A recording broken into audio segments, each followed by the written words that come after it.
customer service rep Jason Selby is suing his ex-girlfriend, 25-year-old receptionist Anne-Marie Burke, for having him falsely arrested for domestic violence twice. Anne-Marie says she stands by her charges.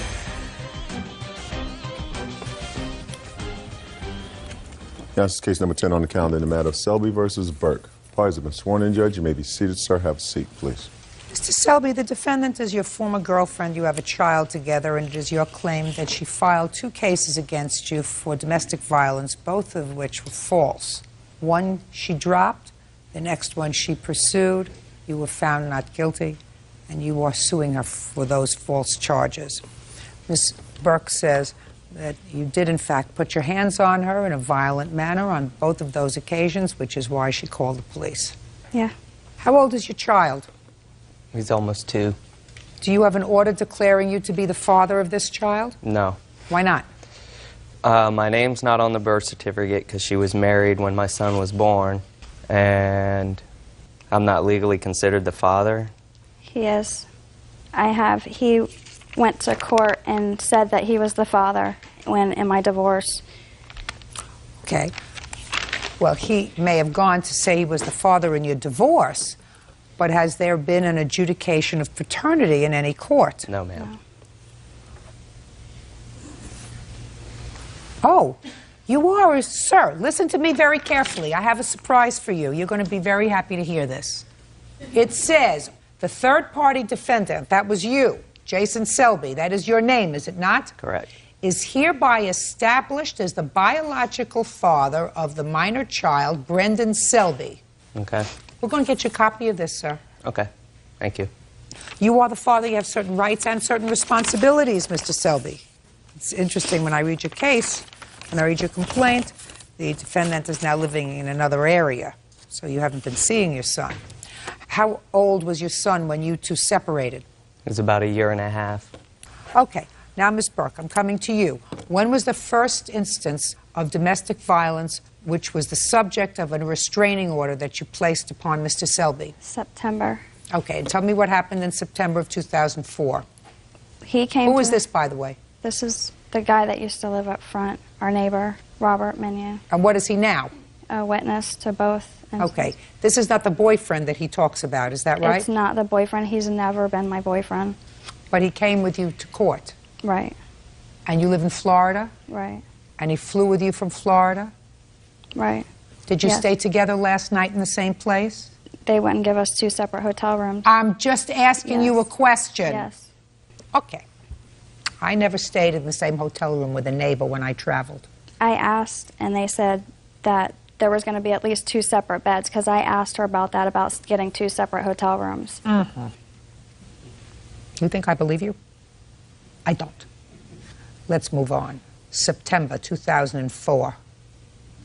He came to the house, and we were arguing about Brendan, our son.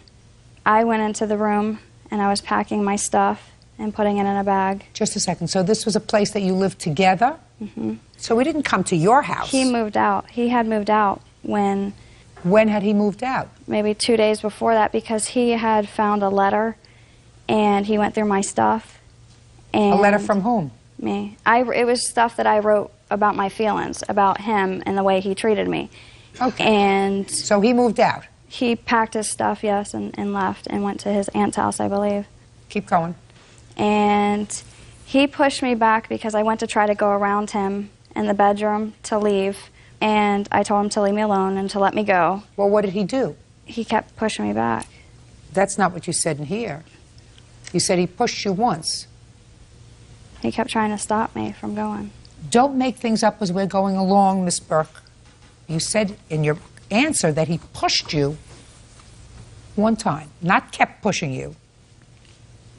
Now, which one was it? Did he push you one time, as you swore to in your complaint, or did he push you multiple times, as you just told me? He did push me one time, but he kept, like, holding, like, where I couldn't get around him. He would move over to the side to where I couldn't get around him. When I did get a... Blocking, not pushing.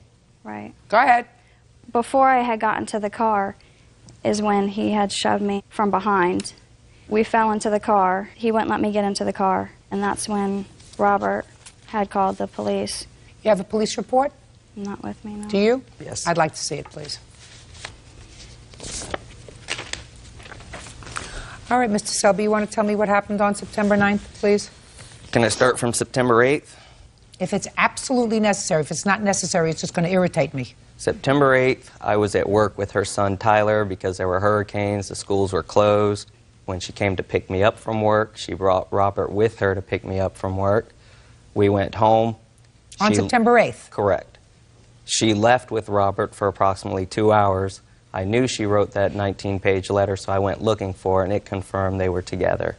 She has since got her hands on it and destroyed it. There were police called that night because Why? he threatened me that he was going to beat me up. Then he called the police because I was on his property, which it was like 2 places on 1 piece of land. The police came out and they escorted her off the property with the kids.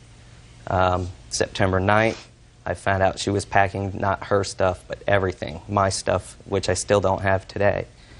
I never went into the bedroom where they said I pushed her. I was never in there. I was in the living room the whole time. I went to leave, get into my aunt and uncle's car. She ran to the car. I raced her to the car. I beat her to the car. No one fell. There were no tripping. Why was she running to the car? To take it. Go ahead. When I got in the car, Robert ran over on the phone, said he witnessed me hit her. I did it. I asked to speak to the cop. He wouldn't let me get on the phone. Okay. Why did you drop that case? Because Jason, we were going to try to reconcile and get back together, and he had told me that he was going to go to counseling, which I believe he did in fact go in January. Counseling for what? For being abusive mentally and physically, because September was not the first time that he has actually been in trouble for hitting me. So you dropped those charges in September. Right. And when was the next time you filed an application for a restraining order? February 3rd. What was that about? I got a call from my babysitter that I needed to call H&R Block, so I called them, and they said that my income tax had been denied because my children's Social Security numbers had come back that they were already claimed. Did you claim both boys? No, just Brendan. Just I got Brendan. it right here. Okay. It was my understanding that he claimed both the children. So you were mistaken. Right. So, what did you do? So I called him, and I told him that I was going to come over, and I went over to his house. With whom? With Robert. Big mistake. Right. Big. Judge Judy continues in a moment. Don't make things up as you're going along. I can tell I have a truth meter back here. When somebody has given me the business, my left eye starts to twitch.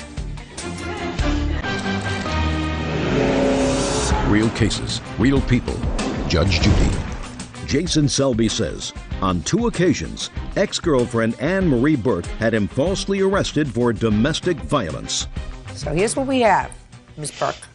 We have your husband, who, according to the police report back in September, was of the belief that you were having an affair with Robert. Right. That's all over the police report.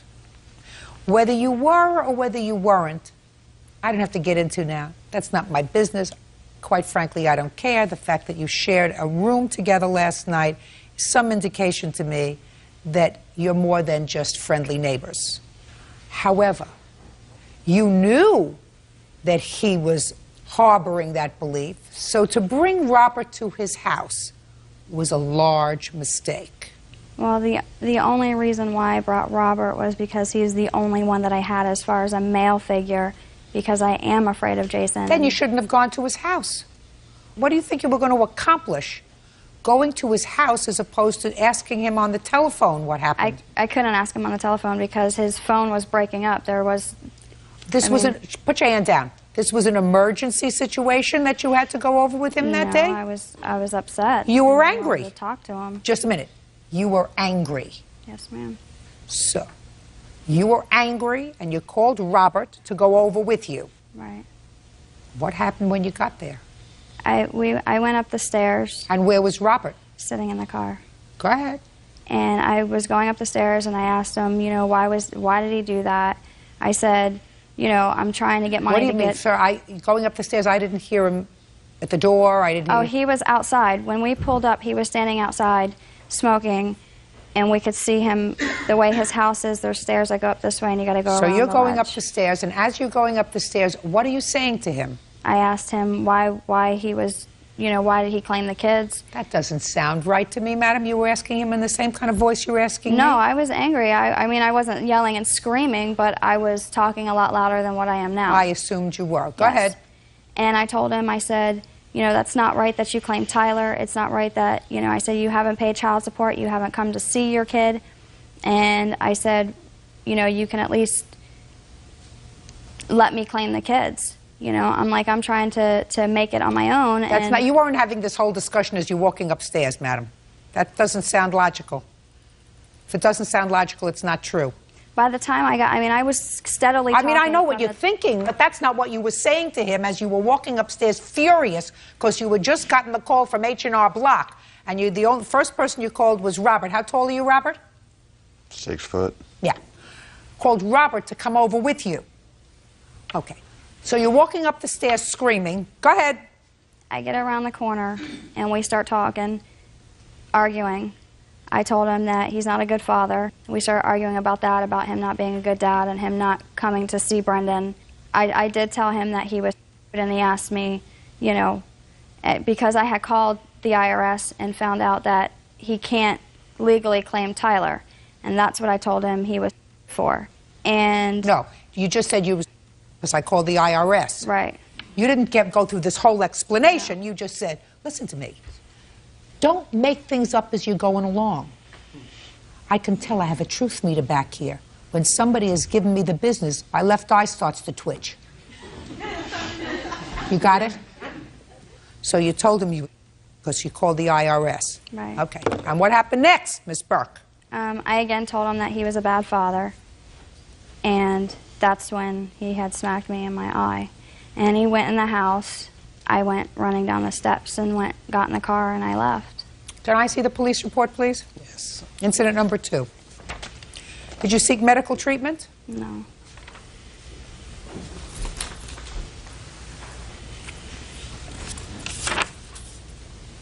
Can I clarify that day? First, on January 24th, I called her because she told me she moved to South Florida and she was living with her brother in South Florida.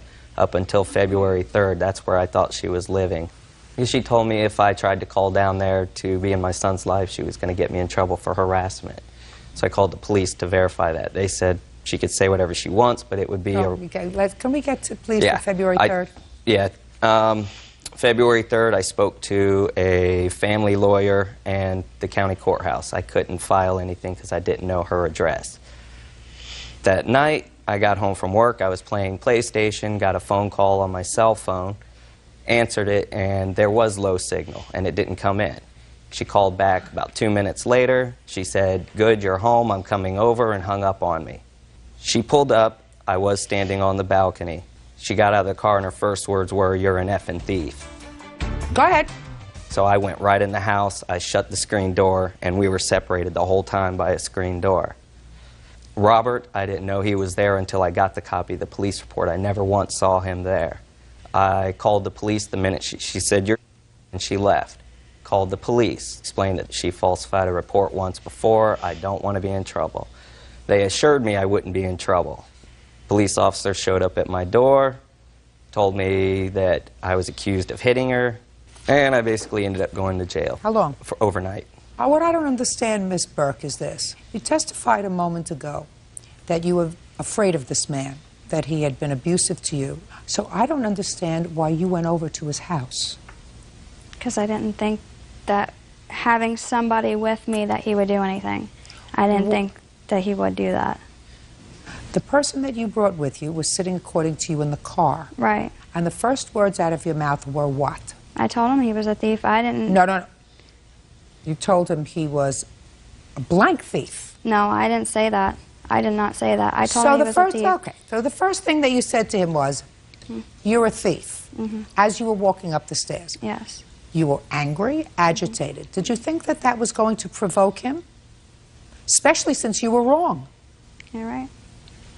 And you think that if you hadn't gone over there to this person that you were really afraid of, that all this would have happened? I didn't honestly think that he would do something with somebody there, because when we did pull up, he was leaning, you know, smoking a cigarette out over the... Well, what did you intend to accomplish, Miss Burke? He had already claimed your son, you thought 2 sons, but he had already claimed your son on his tax returns. That was done. I thought that he would help. You thought that he would help, and your first statement to him was, you're a thief? That's the way you wanted to start this exchange, this friendly exchange? Now, Mr. Selby, have you ever exercised poor judgment with regard to Miss Burke? Yeah, meeting her, unfortunately. Well, I'm not talking about just meeting her. I'm talking about other things. Have you ever exercised poor judgment? Yes. And have you ever exercised poor judgment when the police weren't called? Probably. The primary thrust of your complaint here is that you were embarrassed. For the defamation of character. Right. I can understand that that happened. And I think that you deserve to be compensated for that, because I don't believe that you hit her. Thank you. And clearly neither did a court. If you ever want to have a relationship with this child, it's your responsibility to go into court immediately and seek an order of visitation and be prepared to enter into an order of support for your son. She didn't move out of state, but she moved away from where the 2 of you were living. Certainly, you wouldn't like it if he took the child, would you? I actually set up dates for him to come see his son. How and he far won't away come. did you move? Like 10 minutes. I only live like 10 minutes away from him, and my phone number's then what are never you changed. complaining about, Mr. Selby? To this day, I don't know where she lives. He's always known where I lived, and he knows my phone number. It's never changed. Easy. If you say he knows where you live, where do you live? My new address is 216 Street. When did you move there? Probably like a month ago. Did you give him that address? No. So he doesn't have that address. He has my phone number. Listen to me, Miss Burke. I speak English. It's my primary language. You say he's always known my address. He's always known where I lived. From the time that he has been trying to visit his son, he has always known the house that I have stayed in. You said that you moved. I moved. I don't understand. Stayed in, lived. You know, you're being slick with me. Don't be slick with me. I'm not trying to be slick. I'm Mr. nervous, Selby, and he's had the you opportunity. go to court, establish an order of visitation. That's what you have to do. She didn't move 100 miles away. According to her, she lives no more than 10 or 15 minutes away from where you live. Is that what you're swearing to today, madam? Yes. Well, that's what you have to do. In order, I tried, but I don't have a physical address where she is. Well, now she just gave it to you. Right. And in the beginning, she moved right in with Robert. So I wasn't There's gonna no go question visit. about that. She identifies Robert, and Robert identifies himself as her live-in roommate. Yeah, it's going to be very tough Just for a second. me. Very live-in. Judgment for the plaintiff in the amount of $1,500. That's all. Parties are excused. You may step out. His niece, 21-year-old telemarketer Bettina Saraceno, for unpaid rent and attorney's fees. Order. All rise. Quiet, please. Today. Thank you. Your Honor, this is case number 13 on the calendar in the matter of Saraceno versus Saraceno. Parties have been sworn in. Judge, you may be seated. Ladies, have seats, please. Mr. Saraceno, you are currently the trustee and I assume the executor of your mother's estate. Is that right? That's correct. And that was relatively recent circumstance because prior to that, your brother was the trustee and executor of her estate. Is that right? That's correct, Your Honor. When did your mother pass away? She passed away on November 10th, 1998. It was October 10th. Or October 10th, I'm sorry. When your mother passed away, one of the things of value in her estate was a house. Your claim is that the defendant, who is your niece, is living in the house, refuses to pay rent, and refuses to move out of the house. That's correct. You are suing her for $1,500 for rent. Is that right? Yes, I do. For what months, sir? I became the trustee on January 10th, so I would want fair rent from January 10th to the present. When did you first advise her that you wanted her to pay rent? The beginning of February. In January, you didn't tell her you wanted rent. No, I did not. He's never told me. Shh. Did you tell her how much rent you wanted? Yes, I did, Your Honor. How much did you tell her? $400 a month. And what did she say when you told her you wanted $400 a month? She had talked to her father, Who was your brother? who is my brother, she told me that he did not say that she had to pay rent and that she could live there without paying rent. Okay. How old are you? 21. What do you do? I'm a telemarketer. How much do you make a week? 400 How long have you been a telemarketer? for like 2 months. What did you do before that?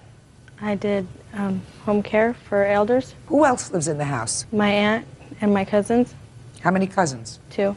Your aunt, is that your sister? Yes. Does she pay any rent? No, she does not, Your Honor. Is that with your permission? Not expressly, but as to this point, that would be fine, yes. I don't have a problem with that. Is there any reason why you want your niece to pay rent? Because the house has certain bills and obligations. It has taxes that it has to pay. Why would, I'm just curious, why would you allow your sister and her children live there rent-free and not allow your niece to live there rent-free? Because my sister has a drug habit, okay?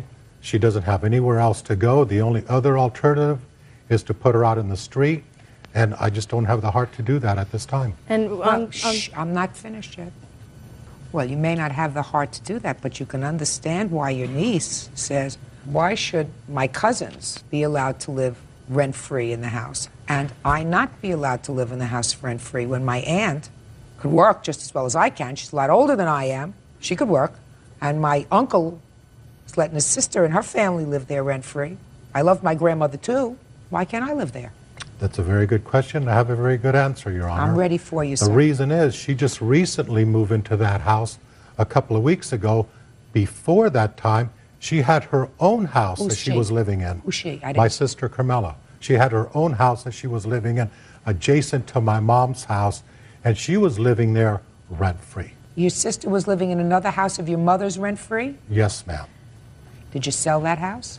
No, it's still in the trust. Well, is there another tenant in there? Yes, there is. So you put a paying tenant in that house that more than covered the expenses on that house. No, Your Honor. Why don't you sell the other house? There's a lot of legal fees. There are bills that have to be paid. There's a $6,600 electric bill that needs to be paid on my sister's house. Why didn't she pay it? What are you taking that out on your niece for? I am not complaining about that, Your Honor. I am just stating that her house cannot be sold because of that. Because of an electric Carmela's bill? house, my sister's house, yes. It's not your sister's house. You said it's part of the trust. None of them have been divided yet. She will get a share of that property. Are the grandchildren mentioned as beneficiaries of the trust? Teresa and Saraceno. But 2 grandchildren, but not the defendant. Correct. Okay. I just want to take a look at your papers as trustee for Okay. property. There you go. Okay.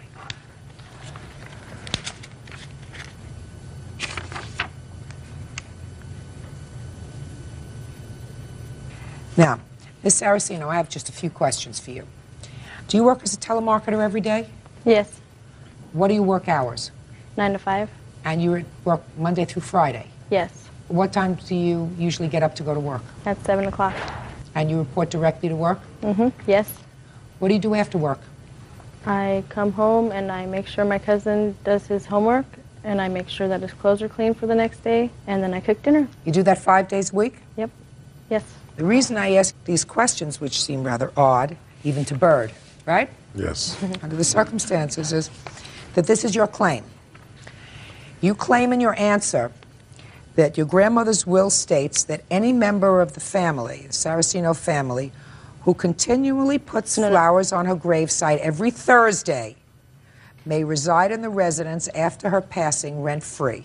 That's what you say. And that is the basis of your defense.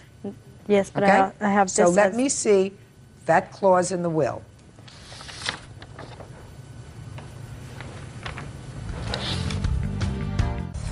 Real cases, real people. Judge Judy. John Saraceno says his niece, Bettina Saraceno, owes for unpaid rent. Bettina says the house belonged to her late grandmother, and it was her wish that she live there, rent-free. This doesn't talk about you. You're not Teresa, you're Bettina. But also right here, I have the, This talks about 2 other grandchildren, yes, I know. not you. This one I have right here where it's highlighted.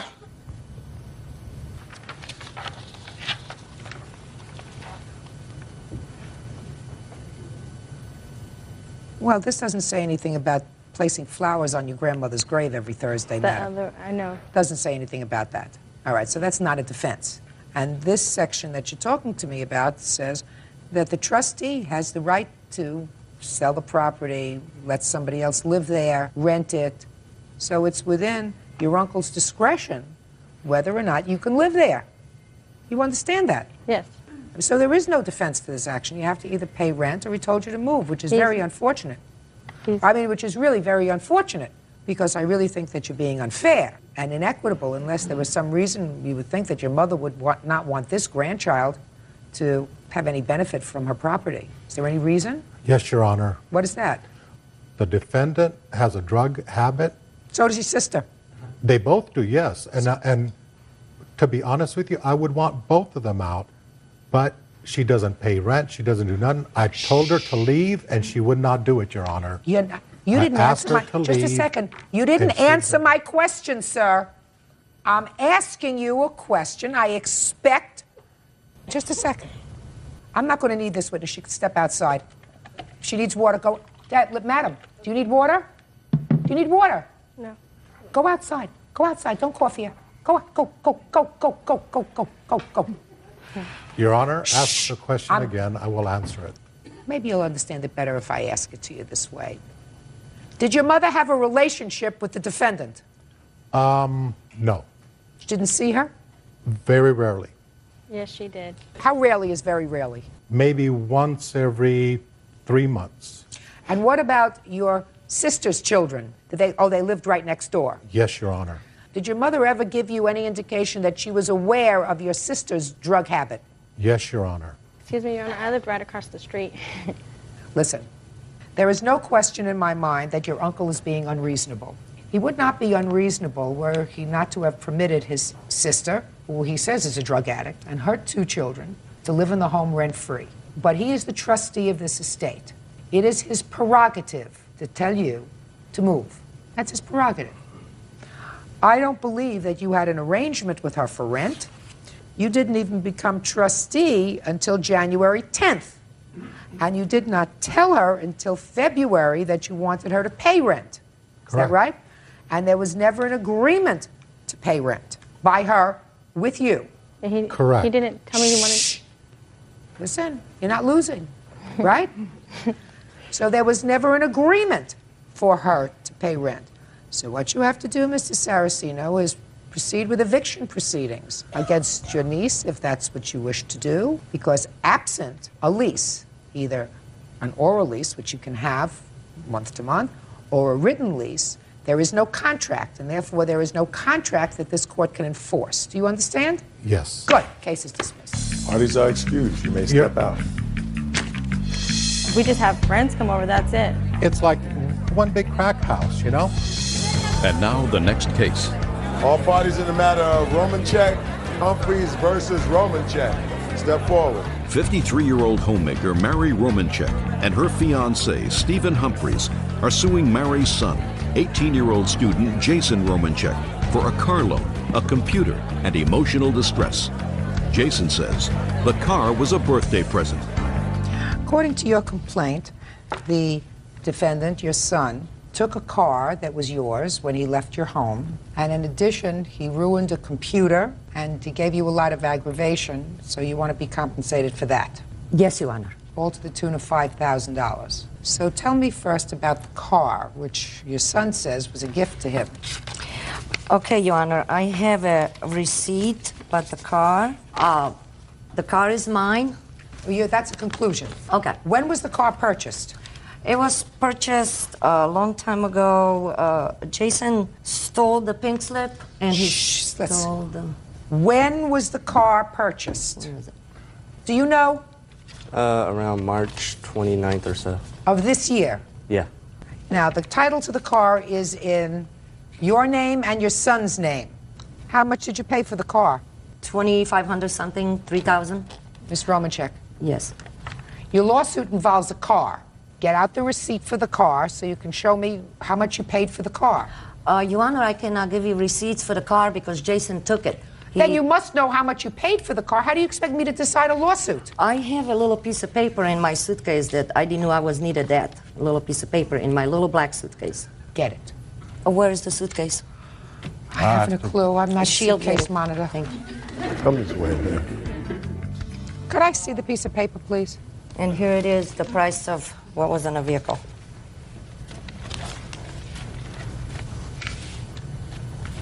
This says you paid $7,450 for the car. You must have the wrong one. Oh, then I must have it. But I was purchasing 2 vehicles, Your Honor. One van for me, and second car for me is that little one, that little white car. Did you give her the wrong one? That's the only one I have because Jason took my... Whatever. But this is very good that you showed me this, because this is very, very good. So at the time you purchased 2 cars, is that right?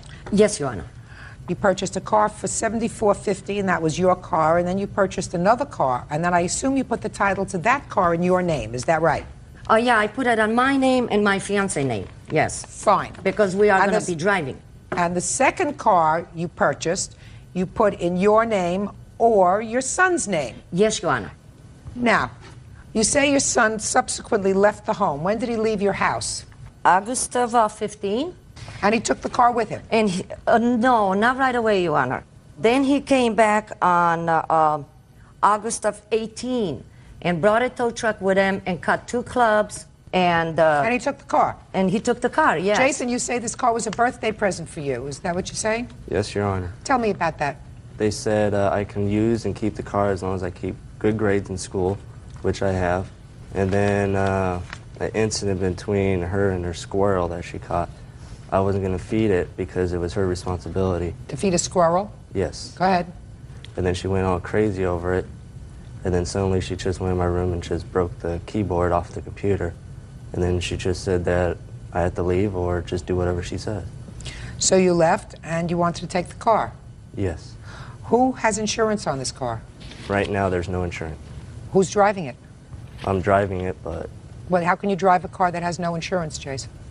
I didn't want to get insurance because I don't know what the whole deal because of this court thing. Did you change the title on the car? We found out that we couldn't because she already changed it somehow. You changed the title just to your name? Yes, Your Honor. When Jason left, I went to... Just a second. Sure. You went to Motor Vehicles and had the car changed to your name only. Yes, Your Honor. So get the police to go and get the car. What What do you want from me? I'm not going to make an order for him to pay you for the car. I went with the policeman. He did not give it car to us. He said it was a civil matter. The policeman said that. Well, it's not a civil matter. If you have the title to a car, you haven't gotten the complete title yet. Because right now all that's there is a title that's in both names, right? But you went and changed that to your name. Yes, Your Honor. And you should get something like this, which has a title that is just in your name. Any day. Any day. Well, Yes. once you get it, go and get the car. Yeah, That's Your it? Honor. Yes, okay, thank you. Perfect. Now, tell me about the computer. He got in it and took some parts. Here's the estimate what it cost for me to put my computer back together so I Did can you do use it something again. to her computer? I took the parts that I purchased. Which parts did you purchase? I took RAM and the hard drive that I paid for. From what money? Well, my friend got it for me, but in trade I gave him a computer that I built by hand. So you didn't pay for this part? Not technically. Not technically. And what other part did you take out? The hard drive. Isn't that an important part, Bert? Very, very important. I mean, I don't know anything about computers, but That's a why we hard keep all that drive, information. hard drive sounds like a very important part. More What than made that, you Your take Honor. out the hard drive? I purchased it. How much did you pay for it? 30 or something like that. Why did you take those things out if you knew that it would render the computer inoperable? Because I paid for it at the time. You were nasty. So if what you paid for was maybe $30 from all these things and you rendered your mother's computer inoperable, that was pretty nasty. Right?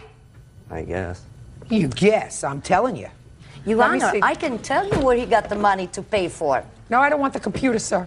I don't touch those He things. got the money to pay for it. He took my part that he came with the computer. You ask him where he got the money?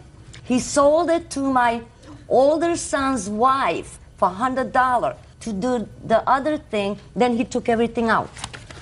That's when you ask him about the money. To put it back to the original way it was when it was new. How much did you pay for it? I paid $990. Certainly, certainly, he had no reason to incapacitate this computer. You understand that? Yes, Your Honor. You know, you just did it to be nasty. What'd you do with the 2 pieces that you took Put out? them in my new computer. You have any other children? Yes, Your Honor. I have one older one, and he turned out pretty lousy. I don't The know older why one he too? was no good. Pardon me? The older one too? Yes, Your Honor, yes.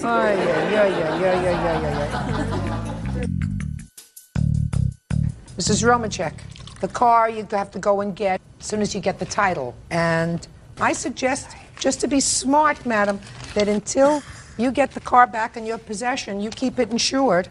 I would strongly suggest that to you. Do you understand? Yes, Your Just to be smart. He's your child. You want to protect your assets. I would suggest you put an insurance policy in effect on that car just to cover yourself. You're not getting any money for doing that, but you are going to get money for the pieces that he took out of your computer in the amount of... Sadler is suing his ex-wife, student Anna Russell, for an unpaid loan and money he claims she stole. Anna says she owes Steve nothing.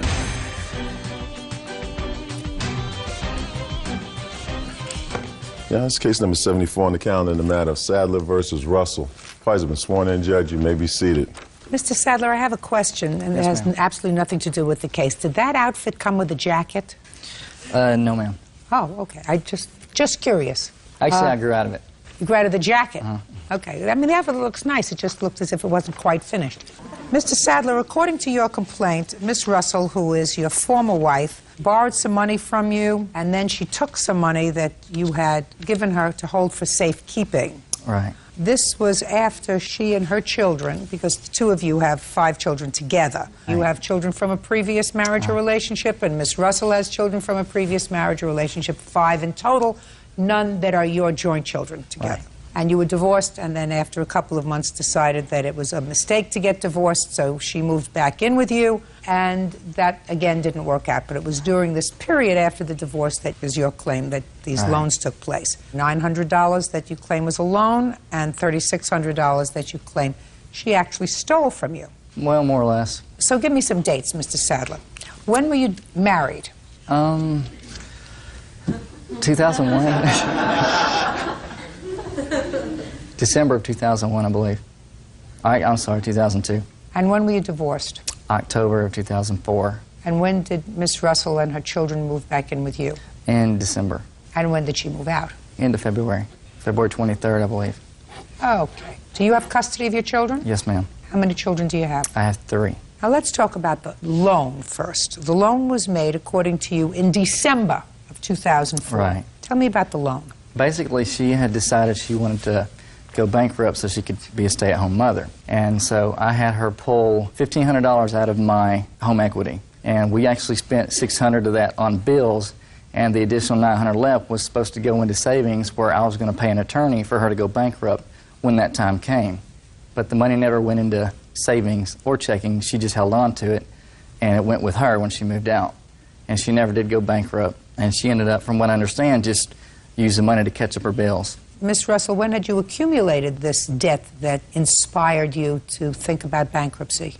Most of my debt was acquired when we were married, and then also in some of our separations. But I've always kept my credit up to par. I mean, I had like 16 revolving accounts, no lates, anything. And during the time that we had discussed me going bankrupt for the family, I didn't pay my bills, and then... Could you look at me? Yes, ma'am. There's a simple question that I asked you. Okay. When did you accumulate the debt which inspired you to think about bankruptcy? Over time, between 2001 through 2004. Credit cards? Yes, ma'am. 16 credit cards? Well, I have I don't have 16 credit cards. I have 16 revolving accounts. I watch my credit like a hawk. What do you mean 16 revolving accounts? You have lines of credit at banks? Well, I don't owe any money to a bank per se unless it's through like Target Visa or Wachovia Visa. So then why were you contemplating bankruptcy? When Stephen and I were together, I did spend majority of the time as a homemaker, and then I would, go to school, and I did have odds and end jobs. Stephen works on commission, and this past year it dropped significantly, and we had discussed from talking to neighbors and things like that that maybe I should go bankrupt and it's not so hard, and with the idea that Steve and I would be together forever, I didn't have to worry about having my name on a mortgage or having my name on another car loan, that he would take care of that, and then it would relieve some financial burden for us. How much in debt were you? We weren't going to go bankrupt on my car because my mom is actually a co-signer, or actually she's the primary for me on that, and we were going to substantiate. How much in debt are you? I don't know. I didn't add it up. I didn't go that far. I owe like maybe $8,000 on my Target Visa, $6,000 on my Wachovia Visa, $2,500 maybe to Rooms to Go, and there's Sam's Club, Home Depot. I think I owe them like $2,000. What do you do for a living? I am a student. I moved home with my mom and wait tables and things like that. Your children live with you? Yes, they do. You get child support for your children? Yes, ma'am. How much? I get $125 a week. When was the last time you held a full-time job? I'm not really good with dates. Are you very good with jobs, is the question, Miss Russell. I'm sorry, what? You have 2 children? Yes. You have 2 children. Well, that's a full-time job, but I don't really necessarily How old are your get paid children? for that. I have a 13-year-old and a 5-year-old. Your 13-year-old takes care of himself? Himself. Himself? 2 sons. 5-year-old's in daycare? Actually, he's in pre-K. Now we talk about a full-time job. That's and what happens he's when you... actually a very difficult child, not that you want to hear it, because he has issues and he sees a psychologist and psychiatrist and otitis media and all those wonderful things. You still have to work, Miss Russell. Yes, ma'am. I mean, there are alternatives to stiffing a whole bunch of people who've extended you I know, credit. that's why I wasn't 100% sure if I was going to do it. Okay, good. Now, let's get to the $900. So far, Mr. Sadler, I haven't heard anything about a loan. I heard that you put $900 away ostensibly for a bankruptcy lawyer. Right. And now I hear, Mr. Sadler, that there was discussion between you and your wife. Right. Although you were divorced, you were living together as a family again, about the viability of her going bankrupt to relieve the family of all of these bills so that there would sort of be a fresh start. You wouldn't have to be spending your money on that. Well, it was right? more because she didn't want to work full-time. Listen to me, sir. Were there discussions between the two of you, since you are now together as a family, that this was a viable option to relieve the family of these? Yes. Yes. Yes, it was. Judge Judy continues in a moment. So she was going to stiff the other creditors, but the one creditor that she couldn't stiff was her mother, right, because her mother's the co-signer on the car. You see how you get things at... Just let people talk and then it all comes together. And later today... I ran over there and tried to fish the fish out of the tank with a net and put them into fresh water, hoping that I could save their lives. They were kind of floundering around, but I mean, there was still some sort of life in them. And they all died? Yes, ma'am. Real cases, real people. Judge Judy. Steve Sadler says ex-wife Anna Russell owes for an unpaid loan to retain a bankruptcy attorney. Steve also claims Anna stole money from him. Oh, so now you can tell me the story about Mr. Sadler, the $3,600 that you claim Miss Russell stole from you. Okay, basically I got a lump sum of child support from my first wife, and with her going bankrupt, I had agreed that we would use the money, basically like an investment in our family, to pay down on her car, because she was going to keep her car, and that would lower that payment. But the money never got used, and our relationship just kind of went downhill. And basically, I told her, I wanted to put the money in savings account because I wasn't sure where, our relationship was going, and I wasn't going to pay it towards her car if we were going to break up. Is that what you said to her? At the time you gave her, according to you, the $3,600, you said, I'm not putting it in a checking account. I'm giving it to you to pay off your car. But if we break up, I want you to give me back the money. Well, that never came out, but, she understood that because she Don't tell me what she understood. Well, this is a court, Mr. Sadler. It was like this. She had even made a statement to me that, we would discuss it if we decided she was going to use the money for something else other than what we had talked about. You talked about just paying down the car or paying down the credit cards? Well, first it was the credit cards, and then she decided to go bankrupt, and then it was, since she was going to still have her car, just use it towards her car. So she was going to stiff the other creditors, but the one creditor that she couldn't stiff was her mother, right, because her mother's the co-signer on the car. You see right, how you get things at... Just let people talk and then it all comes together. Good thing that they strengthened the bankruptcy laws in this country. Financial planning is not bankruptcy. People sort of think that financial planning is another term for bankruptcy. Okay. How much did you earn last year, sir? Last year I earned roughly $45,000. And how much do you get in child support for your 3 children? I get, for 3 children, I get $50 a week for 3. What does your former wife do? I think she works at a daycare at a gym, but she kind of goes in and out of jobs. That's the reason you have the custody of your children. Well, there were other reasons, but okay. Okay. Does she see her children? Not anymore. She's actually talking about getting for the summer because she lives in another state. Well, if she gets them for the summer, sir, if you agree to that, you tell her that you'll give her $50 a week for the 3 children. Actually, I'm not going to See give how her... that flies. I wasn't going to give her anything. Right. Now, the $3,600 he gave you, under what circumstances? I think Stephen felt guilty because when we would break up, he would also spend money too.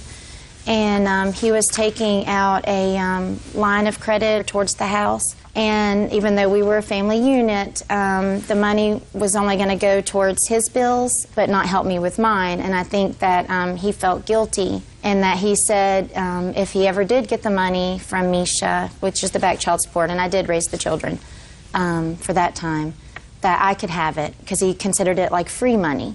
I can even remember when I was even at home with him and my mom was on the phone and he was saying if he did get the money, you know, that I could have it. And I was like, Mom, you know, you need to write down this date, because we didn't really know, because we have an up and down relationship. And I got it, Miss Russell. Okay. But he did give me the money and I didn't steal it. What did you do with it? I paid it towards my bills. And just to let you know, I didn't just want to go bankrupt. It was, I mean, he was even saying, you know, you need to go bankrupt before these laws come into effect. It's going to be harder. Well, whatever. But I do In any care- event, Mr. Sadler, I don't hear anything about a loan, sir. I don't hear anything about a loan for the $900. And I read your complaint very carefully, which I don't buy. I'm going to tell you why I don't buy it. Your complaint, which you swore to, says, she wanted to file bankruptcy and asked for my help, so I agreed to loan her $900 to retain an attorney. Well, that's not true. That's even not what you testified to today, right? So that's false. Then you say, in January, I received $3,600 in back child support from my first wife. I cashed the check. I was afraid if I put the money directly into my checking account, I would spend it. So I gave the entire sum to Anna to put aside for us. Right. Now listen to me. In the previous paragraph of your complaint, you say she wanted to file for bankruptcy because she had spent money that she shouldn't have. And then you went on to tell me I agreed to loan her the $900, and then she went on a spending spree and spent approximately $5,000 on her credit card because she knew she was going to file a bankruptcy, so she might as well work up the credit cards, right? Now, a month later, as irresponsible as that is, right? So you would say this is irresponsible, right? Right. She was going to file bankruptcy, which means she didn't have money. So she said, I'm going to go out and jack up my credit cards, probably buying things, Christmas presents and things like that, month of December, right, sir? Well, but according to you, she did that, and that was financially irresponsible.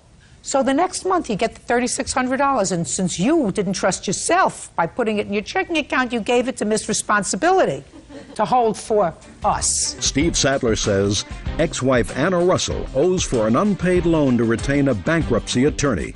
Steve also claims Anna stole money from him. I don't buy it, Mr. Sadler. I don't buy the $900 loan to your former wife, and I don't buy the fact that you gave her this money to hold for us. I believe that you gave her this money to pay down her credit card debt, and she owes you absolutely nothing. Zippo, nada, goodbye. Parties are excused. You may step out. It's about getting back what I felt like should have been returned to me in the event our family fell apart. He actually had me served with papers trying to have me arrested, saying that I stole the money. We've broke up, God, probably 16 times in the last 4 years, and I'm not about to say it's the last time. I'm currently reading the book, He's Just Not That Into You, and if I had to give my own words of it, I would have to say he's just not that into you if he sues you and tries to have you arrested. And now the next case.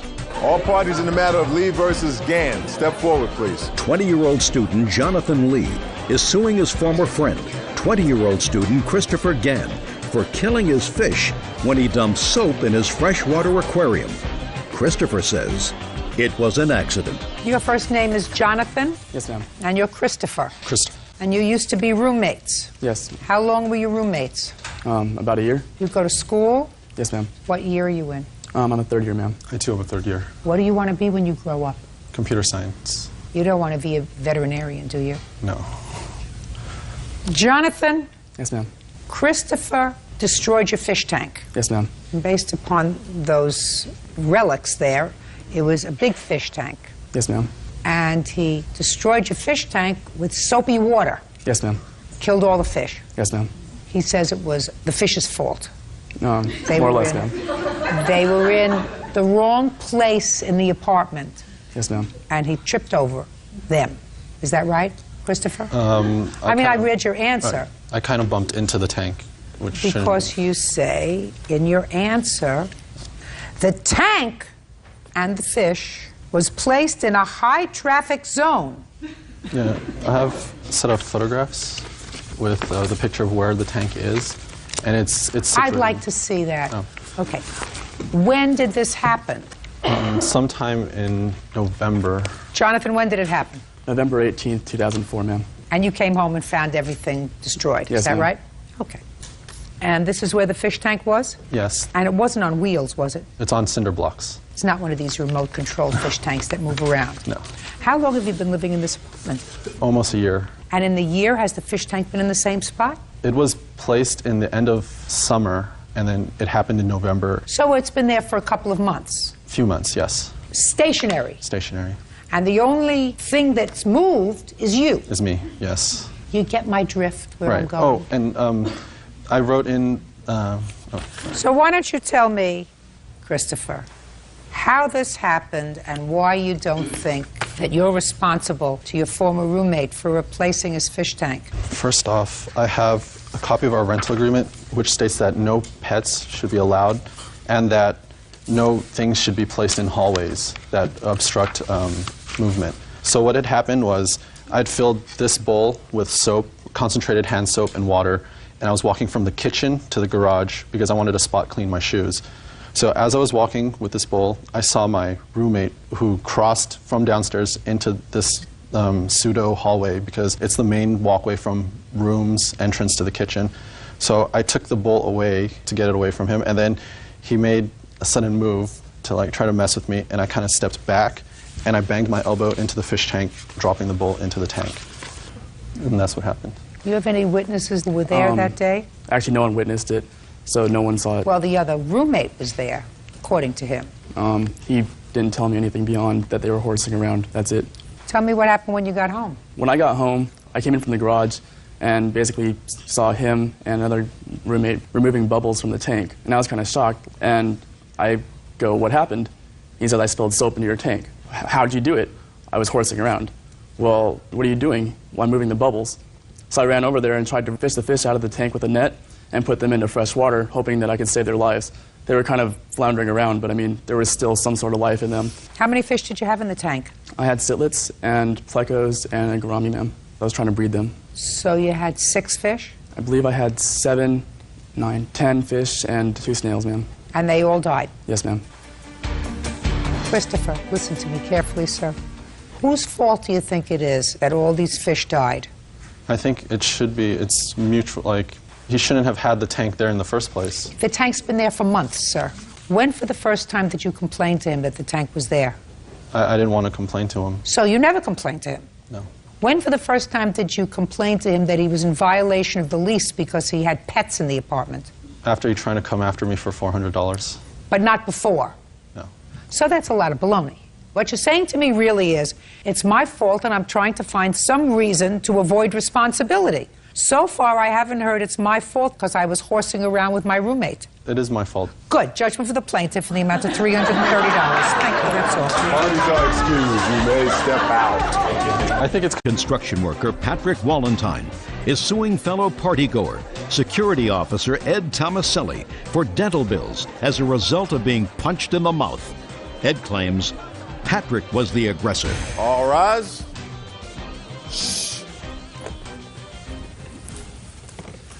Yeah, this is case number 46 on the calendar in the matter of Wallentyne versus Tomaselli. Parties have been sworn in, Judge. You may be seated. Folks, have a seat. Mr. Wallenstein, it is your claim that the defendant assaulted you at a party, causing you physical injury. You had substantial dental bills. You still have some work that has to be done. You want to be compensated for the assault. Mr. Tomaselli says that you started it, he finished it, and you were unruly. You touched him first, and he acted in self-defense. Is that correct, sir? Yes, Your Honor. Okay. What is your name? Amber Triola. This is the lovely Amber. Sit down, Amber. I'm not with you yet, but I will be. When did this happen, Mr. Wallenstein? If I could recall the exact date, it would be The questions April are going to 3rd. get harder. Listen to me, Mr. Wallenstein. The questions are going to get harder. The date should be something that's fixed in your memory. The night of April 3rd, 2004. See, we're not going to play with each other. The only one that has a good time here is me. And you and the lovely Miss Amber were at a party together? Yes. Whose party was it? Kind of my party, a going-away party. Going from where to where, Mr. Wallenstein? I am from New Mexico, so I was visiting. I do live in Seattle right now. And in whose house was the party? It was kind of an office building that they renovated into a music venue. And how did Amber get to the party? On her own, driving. You don't know how she got there? No. Was she a friend of yours before April 3rd of 2004? Yeah, we've known each other for about 3 years. But you did not know Mr. Tomaselli? I did not know. All right, so give me your version, please, of what happened on the evening of April 3rd. It was going well. The music was going. I did notice Ed and his friends hanging out at the party earlier. I didn't. Mr. Wallenstein, I'm sorry. could you try to focus on me, sir?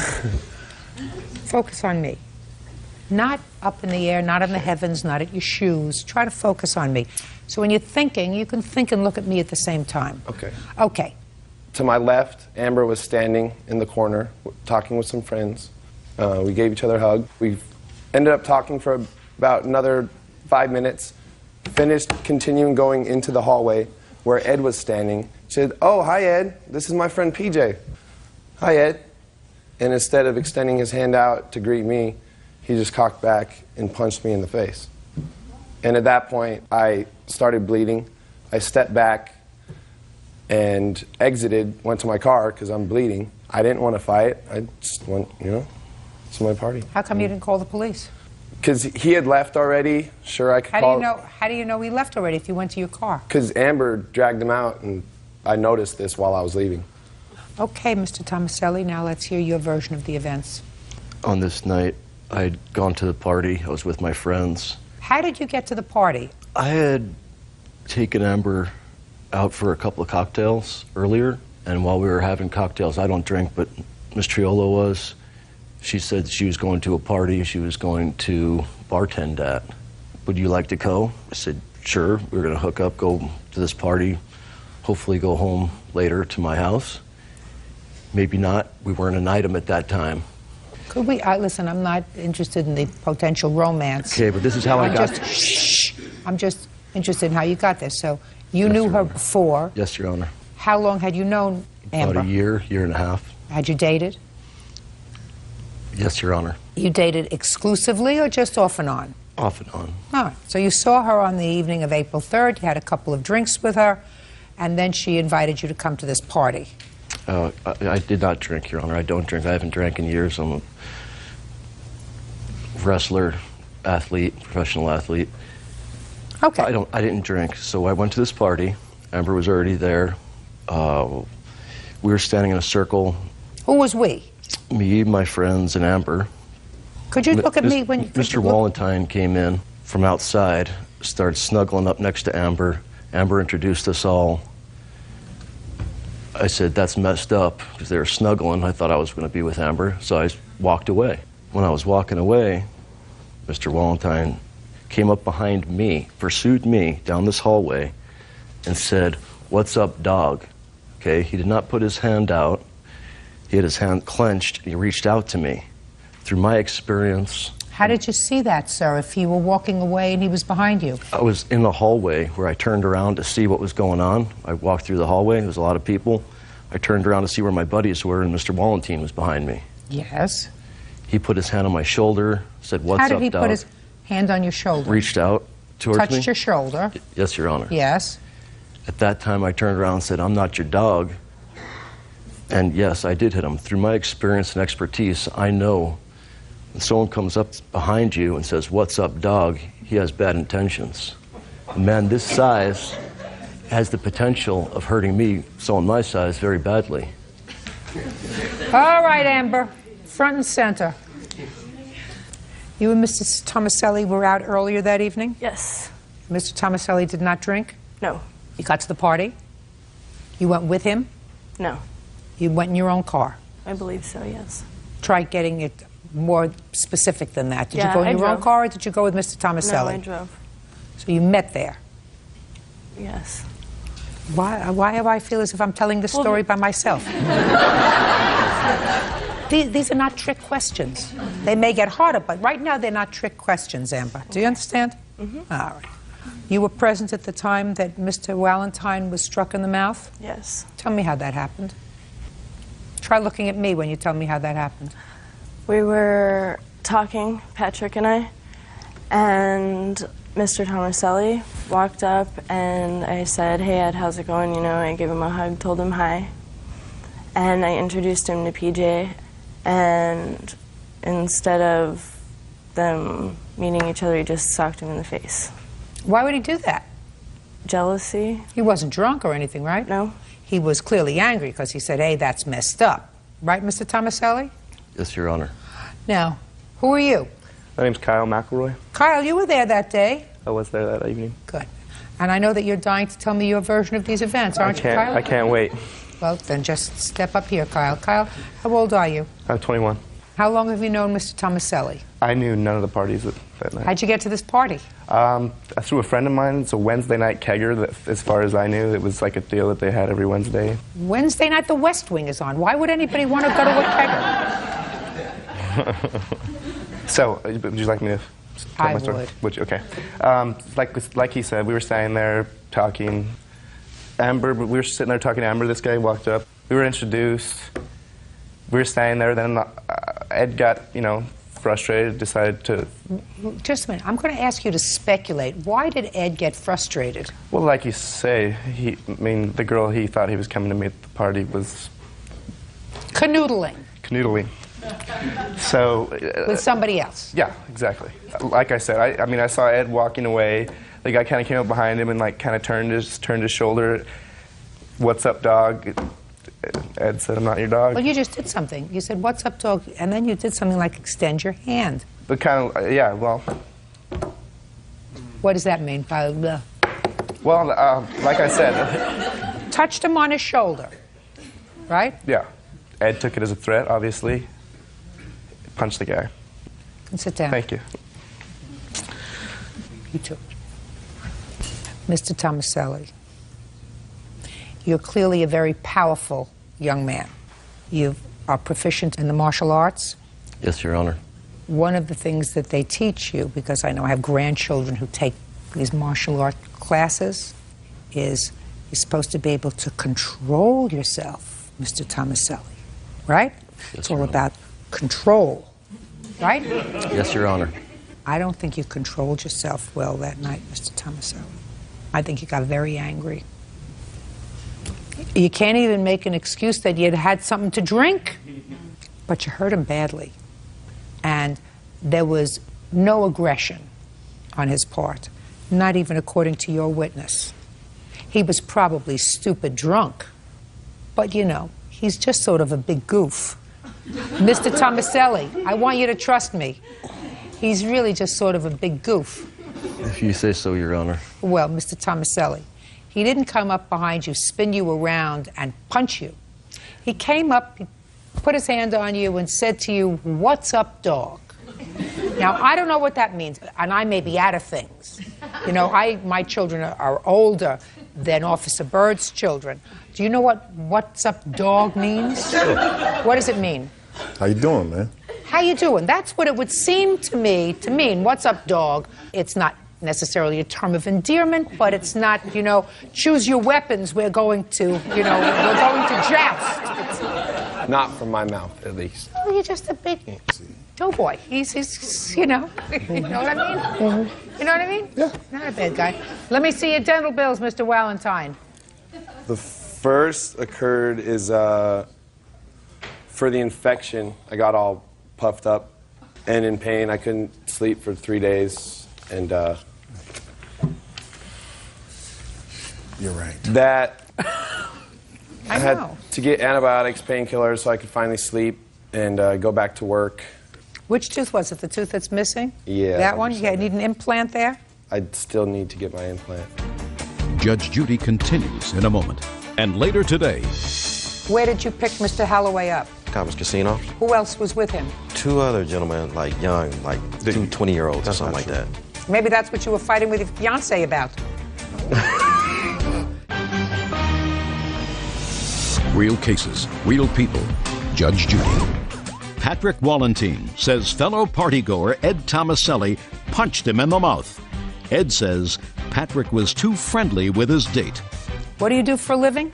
I do a lot of things, but right now What you just said, what's your favorite thing? my favorite? Yeah. You know, you do a lot of things, so tell me what your favorite, My what favorite your fave is. is to sing and host people, kind of like parties. This is so painful. That's my favorite thing. But right now, I do have a painting business and a construction business that I work for. So but I can do anything. Can't put in an implant. I can. See what I mean? Mr. Tomaselli. Yes, Your Honor. Harmless. You misjudged his intent. Put your hand down. Sorry. Right? He's a lover, not a fighter. Do you know what I mean? He didn't want to hurt you. And you overreacted because you were angry. And you have to pay for that. Judgment for the plaintiff for the amount of $5,000. That's all. Parties are excused. You may step out. Ed didn't tell the truth. I did not touch him. It was a tombstone, flying ruckus, left. I fell back, and that's all, and I walked out. Went down like everybody. Maybe he's been choked a couple times, can't really remember it quite straight. When they step up to the plate, like Hank Aaron, they just knock him out of the park. And now the next case. All parties in the matter of Soyak versus Holloway. Step forward, please. Limousine driver James Soyak is suing former client, business owner Tim Holloway, for an unpaid hotel bill. James says Tim is a scammer. Mr. Holloway, how old are you, sir? 33. What kind of work do you do, sir? I have a maintenance company. How long have you had it? My dad had it since '59. I took it over about 3 years ago. He's no longer involved in the business. Sometimes, yeah. So he still goes into the office? Correct. On a daily basis? 2 or 3 times a week. Are you making this up as we're going along, sir? No. Are you trying to give me accurate answers? Because you never can tell why I'm asking you these questions. Correct. Now, do you live alone or do you live with someone else? I live with my fiance. Did you move into her place or did she move in someplace together? Together. When? 2 years ago. What's the address? North Wilson. How large an apartment is it? It's a condo, 2 bedrooms, 2 baths. Are you renting or did you buy it? We're renting that. Are you both on the lease? Yes. I love this, like shooting fish in a barrel. Now, Mr. Soyak, you drive a limousine. Yes, ma'am. And your complaint is that you drove Mr. Holloway in your limousine to a casino, hotel. Yes. And he told you that he'd forgotten his wallet and he needed a hotel room. So you agreed to put the hotel room on your credit card. Yes, ma'am. That's not true. He used the room and then stiffed you for the reimbursement. I rented 2 rooms for him, $99 each. In addition, he didn't have his wallet, so he said he needed some money. You gave him cash. He gave you a check. Yes, ma'am. For $300. The check bounced. Yes. That's not true. What's not true, sir? The room, not a check. Let's talk about the check. Okay. Let me hear. I gave him a check. Me and my fiance was having problems at the house. I couldn't get to what I need to get to the bank. I owe him for the $300, but the hotel room, it never happened. Okay. Now, Mr. Holloway, your last paragraph of your answer, which you swore to, sir, says, I did give him a check for $300, which was returned. I explained that I had just moved and was having problems with my bank account. I did just move. No, just a second. I explained that I had just moved. Same thing I just said. No, that's not. Mr. Holloway, let me understand something, sir. No more than 5 minutes ago, I said to you, where do you live? You gave me the address. Who do you live with? I live with my fiancé. How long have you lived there in the condo? 2 years. Did you sign a lease? Yes. That's what I said, but I just moved. If we was having problems, evidently I had to leave because we was having problems. So I did leave. Now now we reconciled, that's one thing, but I did leave. So what I told you is the truth. Can I see the bills for the 2 rooms, please?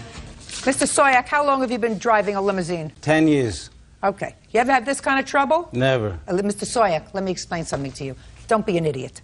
You don't take out your credit card, allow somebody to put money on your credit card. You don't take checks from people you don't know. You're absolutely right. Now, good. It'll never Can I have it, again. please?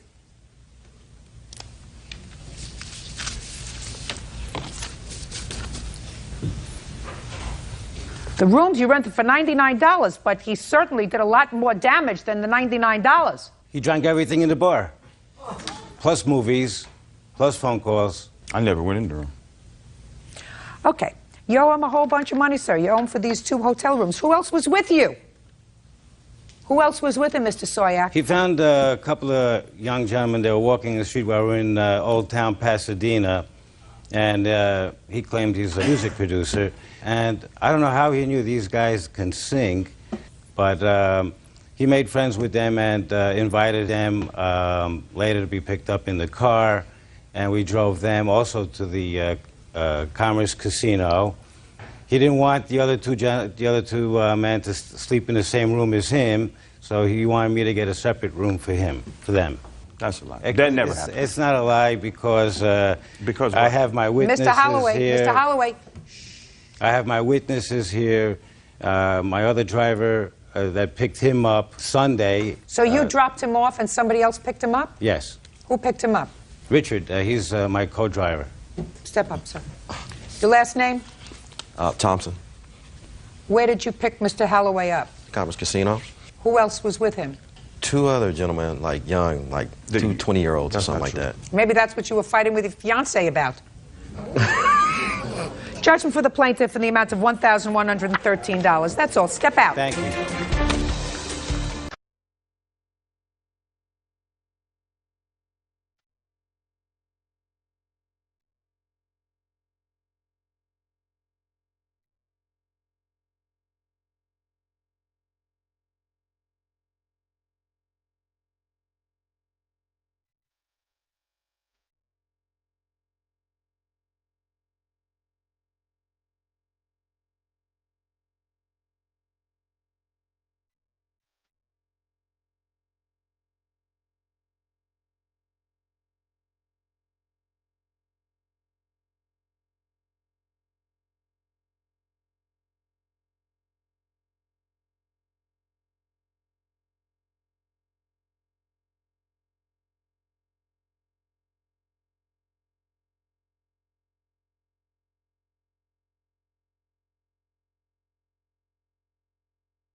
Daniel Rodriguez for damaging 2 of her vehicles by kicking them. Daniel says Amber and her friends cheated on a poker hand.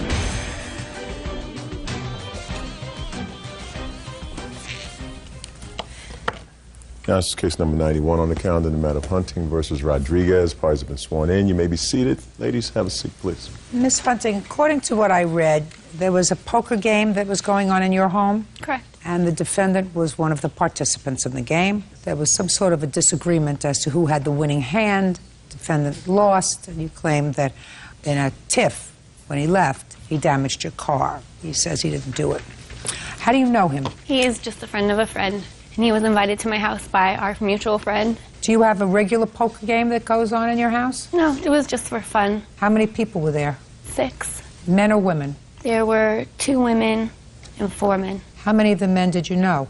3 of them. He was the only one you didn't know? Correct. What about the other woman? She's my witness, Tristan. So tell me what happened. Well, it was August 27th, 2004, and we just had a gathering at my house of friends, and he came with our friend Robert, and I had no reservations about it. I was okay with that.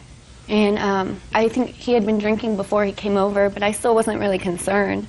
He decided to participate in our game, and it had gone on for a good couple hours with no problems. We were all just hanging out having fun, no problems at all.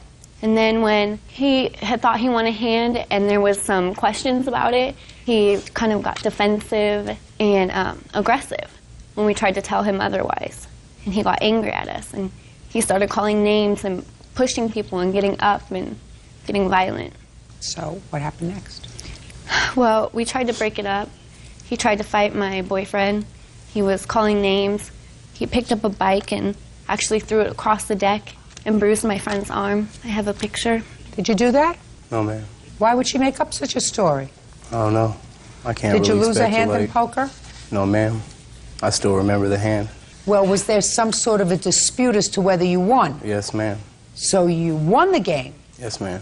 and then they told you you lost the game and couldn't take the money. Actually, her boyfriend had agreed that I won, and then she jumped in the middle, tried to read his cards, said, "No, you won, look at your hand." He looked, and then he agreed, tried to take the money. But he already called the wrong hand. He called a hand lower than mine. I started taking the money down. He kept trying to argue with me. She kept jumping in the middle. I admit I did call her, but it wasn't really directed towards her. It was like, I don't want to hear what any have to say when 2 men are playing a game. It's our money, it's our game. No one else is in the game. The women weren't playing? No, they already lost. Sorry. They already lost all their money. So there was only but 3 the people women left. had been playing, Yes, ma'am. and you did play with the women. Yes, ma'am. So it wasn't as if you don't want to play with women, that it wasn't just a man's game. No, we were all playing. They lost. There were 3 of us left. And nothing happened with the bicycle. No, there was a bike in the way, but I was getting pulled out of their house, and I bumped into a bike. I never picked a bike up, threw it, or anything like that. Okay, then according to you, Miss Hunting, Mr. Rodriguez damaged your car when he left. How did he damage your car? He damaged 2 vehicles. He was inside, and it took a good 15 minutes to get him calmed down. We were trying to calm him down. He wouldn't calm down, so he was physically removed from my house. How was he physically removed? By our friend Robert. Is that right? Yeah, he escorted me out of the house. He pulled you out? Yes, ma'am. You didn't want to leave? No, her boyfriend had tried to start a fight with me, so I stood up. We were going to fight, and he didn't want to fight, and then her mom came in, said we're going to call the police, told her to call the police, you know. They're trying to rob me of my money. So you still felt as if you were owed that money Yes, in the ma'am. pot. So you didn't want to leave without your money. No, ma'am. So you were pulled out by Robert. Yes, ma'am. And what happened when you were pulled out, Mr. Rodriguez? Well, he pulled me out, but right before the door closed, I said, look, you know, I'll leave, but I want my money, at least the money I put into the pot in the beginning. They went and got my money. He gave it to me. He walked to his car and got in and left. Who walked to the car? Me and Robert. Robert was the one who had brought you there? Yes, ma'am. Who was a friend of yours? Yes, ma'am. Is he still a friend of yours? Yeah. See him? Yeah. He lives on the same street, so yeah, we see Good. each other. And you claim that he damaged cars when he left. You have any witness? Did you see him do that? I actually have Robert here as a witness. Really? Bring him in. And Robert is your friend. Yes, ma'am. So Robert wouldn't lie for her. I can't speak on that. He's intimate with her friends, so a lot of people do a lot of things when they're with somebody. I don't think that's important.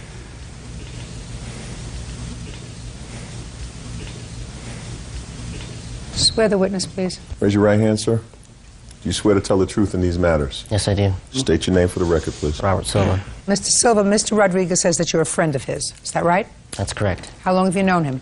About 15, 16 years. You invited him to a party on the 27th of August at Miss Hunting's home. Is that right? Yes.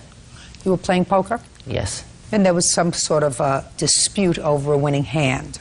We're getting past that. Did you see an incident involving Mr. Rodriguez and a bicycle? No. Didn't see him pick up or toss a bicycle? No. Did you remove him from the house? We walked out together. You didn't pull him out of the house? Pull, no. I was just, he wasn't done talking, and I think we were done talking, so I said it was time to go. Now, when he left the house, can you describe what happened, sir? I told him to leave, and I went to go close the door. Look at me when you're talking. And on the way out, I seen him kick Amber's car on the way out. How many cars did you see him kick? I only seen him kick Amber's car. Did you say anything to him when you finally caught up to him? No. You didn't say, why did you kick Amber's car? It's too late. It doesn't matter why. I couldn't stop it. Oh, no. That's their witness. They say That's their witness, sir, but you're a friend for 17 years. Oh, yes, ma'am. But it just seems fugazi to me because... What? It seems a little funny to me because they said I threw a bicycle. He didn't see it. No, he didn't see that. I kicked 2 cars, and he only seen me kick 1. Oh, no. The story seems wrong. Judge Judy continues in a moment. Just want to make sure that you think I'm fair. Not that it's really important to me what you think, but I want you to start doing a little thinking. And later today... Were you annoyed that she went back to her husband? No, Your Honor. Well, then if you weren't annoyed, why don't you do the right thing? Yes, you say lack of communication. Lack of character is more like it. Real cases, real people. Judge Judy. Amber Hunting says acquaintance Daniel Rodriguez vandalized 2 of her cars after an argument over a poker game. Amber has produced a surprise eyewitness. Did you call the police immediately? As soon as I saw the damage to the vehicles, I went inside. Was that the same day, the 27th of August? Yes. Can I see the police report, please? How old are you, Miss Hunting? 21. You live at home with your folks? With my mother. And this is your mom? Yes. Who, if I called her as a witness, would testify about a lot of bad language that she heard, and she said she was going to call the police, correct? Correct. You have photographs of the vehicles? Yes, ma'am. I'd like to see them, please.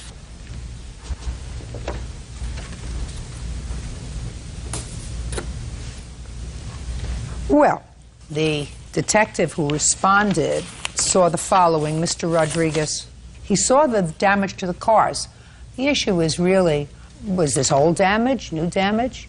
But let me tell you what the police officer wrote. Second vehicle, 1997 Ford Escort, belonged to Amber's mother, Doreen Hunting. I noticed a circular dent near the driver's side door and chipped paint around the dent. I located several pieces of the chipped paint on the ground, directly below the dent on the door. So you know what that suggests to me, Mr. Rodriguez? New damage. Very smart. Now, who do you think had a motive to be angry that night? I did. And whose dear friend who invited them to this party says it was you who caused the damage? Mine. Mr. Rodriguez, if you were sitting in my place, would you think that I caused the damage? Yes, ma'am.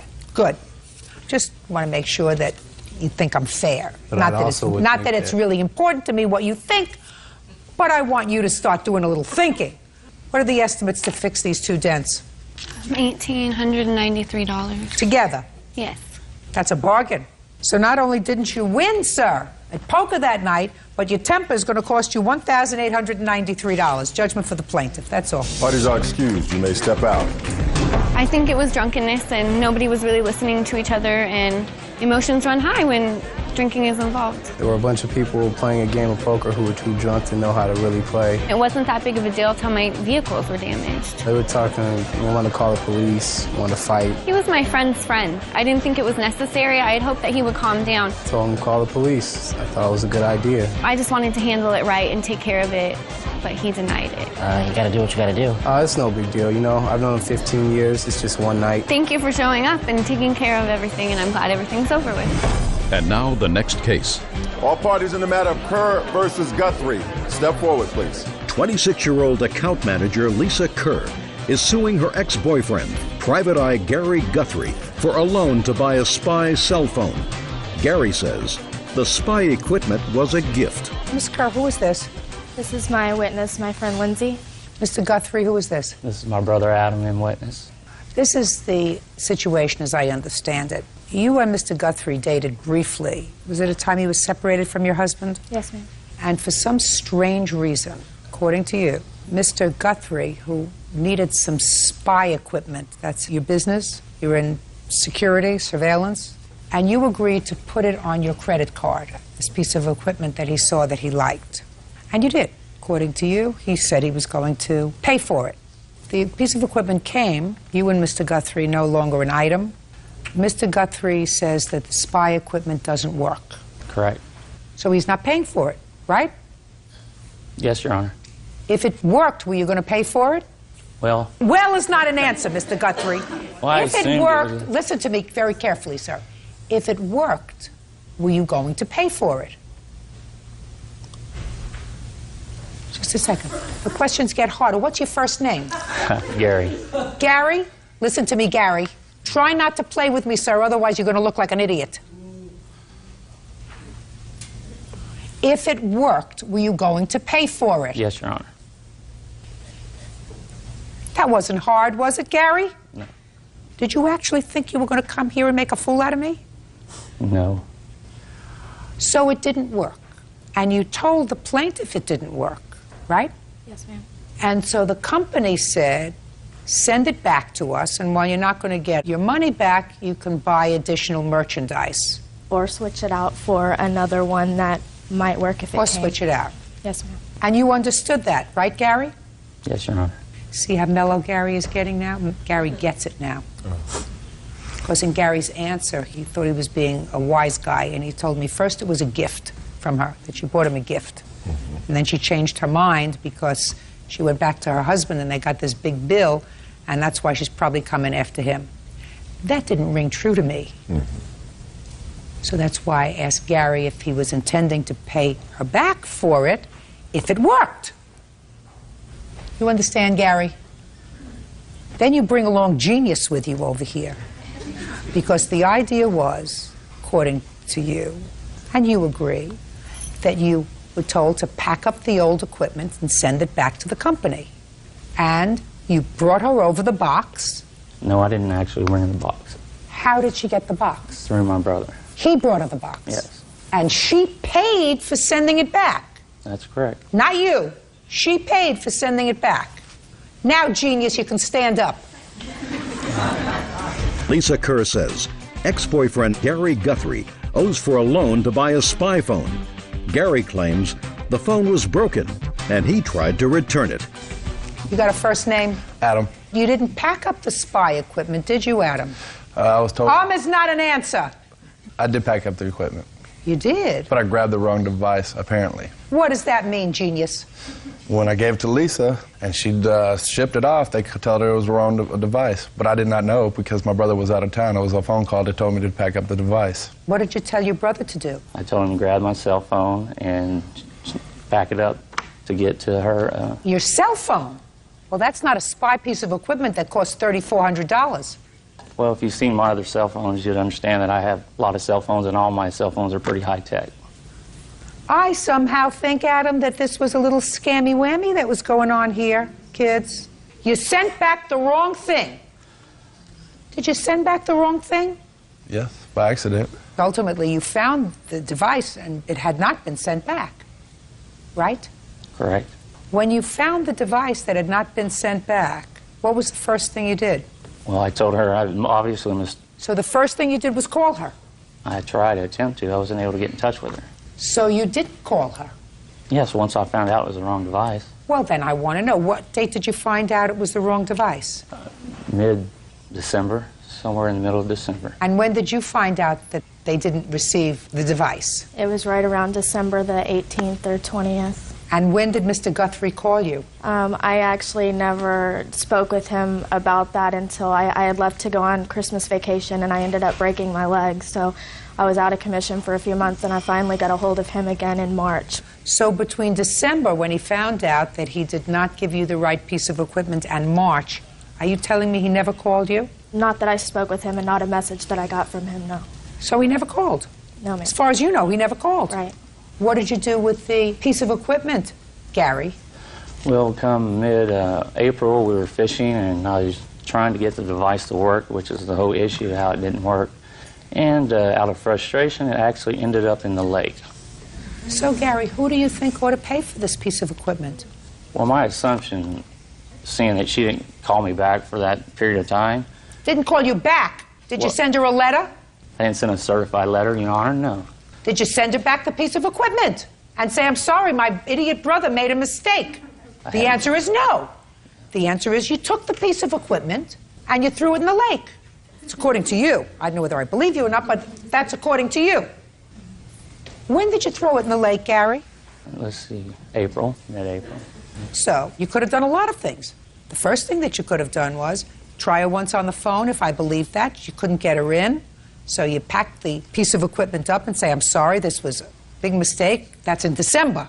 I'm going to bear the burden of sending it back to the company. I don't want you to send it back for another $70 because my brother doesn't know whether he's a foot or horseback, right? You chose not to do that, Gary. Were you annoyed that she went back to her husband? Huh? No, Your Honor. Well, then if you weren't annoyed that she went back to her husband, why don't you do the right thing? Yes, you say lack of communication. Lack of character is more like it. How much was it? The original purchase was $3,035. The other items that he chose to replace it came to an additional $223. They wouldn't send me a return authorization. Just a second, you mean you bought other stuff, Gary? Gary! Did you buy other stuff? You bought another $223 worth of stuff? I was trying to exchange, yes. You were trying to exchange it for the wrong piece of equipment that your brother sent back. Something that actually worked. Just a second. You bought some other stuff despite the fact that your brother sent back a bad cell phone instead of this piece of spy equipment. I wasn't aware that he'd done that, Your Honor. Well, did you send back the other stuff that you purchased for $223? I never received it. We never received it because we had to give them the list of the items that we wanted in replace of it. After we gave them that list, they gave us the return authorization. Once they received the phone, they were going to send the items. Well, they never received the phone. So they never sent the items. Why? Yes, then you shouldn't be charged for them. But I have the email where it says we have to charge your card prior to even giving you the return authorization. Then you have to call them and say you never sent those items. Do you understand? I'm not charging them for those. That you take up with the company. They never sent you the merchandise. They can't charge you. I have done that. It's a company in Thailand. It's really the only way I can communicate with them is through email. Well, then I would suggest that you be smarter next time and not deal with a company in Thailand and not deal with Gary. Understood. And his brother. Judgment for the plaintiff in the amount of $3,035. That's all. Parties are excused. You may step out. Well, I would. 41-year-old hairdresser Kim Reed. Herbert claims he overpaid his child support. Kim is countersuing for attorney's fees. Order. All rise.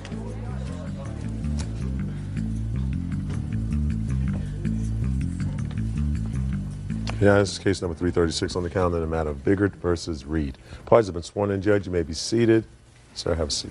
Mr. Biggert, the defendant is your former wife, and it is Yes. your claim that since you've been divorced, separated, and under a child support order, you have overpaid some $3,500 in child support. Yes. You say that it was not an overpayment, the money was used for the children, and there was some sort of an agreement for him to pay you additional money. You have a counterclaim for $700 because you say he was ordered to pay $700 in attorney's fees for some sort of a custody proceeding the two of you were involved with, and he did not pay that amount. When were you divorced? 1988. And you have two children? Yes. How old are they?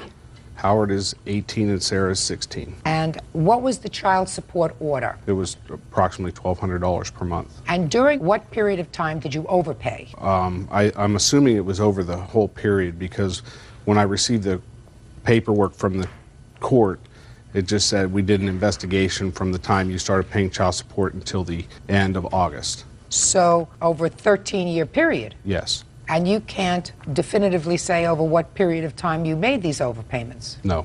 Should have kept better records. Was the overpayment agreed to be reimbursed by the defendant at any time in court? I was not aware there was an overpayment until I received the paperwork from the court saying they had done an investigation into the child support. Let me see the piece of paper you received.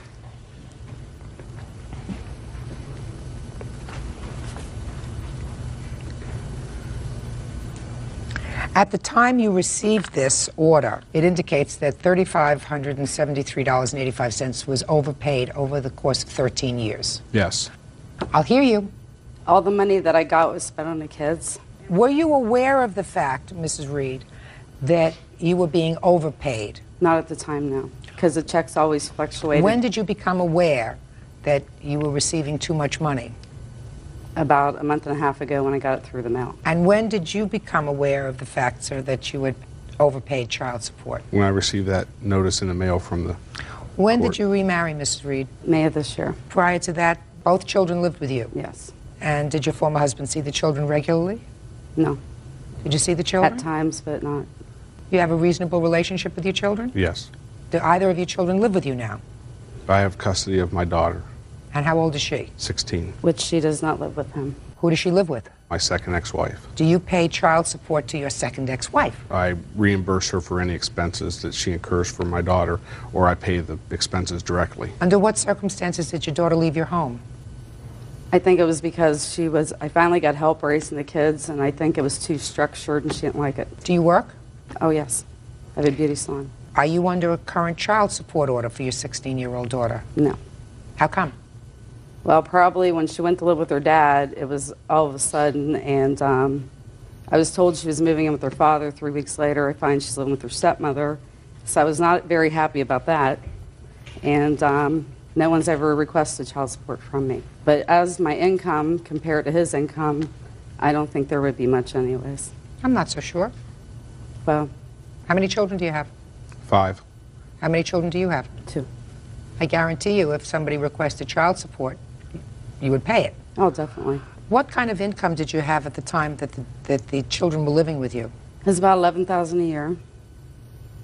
So it was like all I could do to keep us in the house that we bought together when we were married, but I wanted to keep the kids where they were raised. I want to do a calculation for you, Mr. Biggert.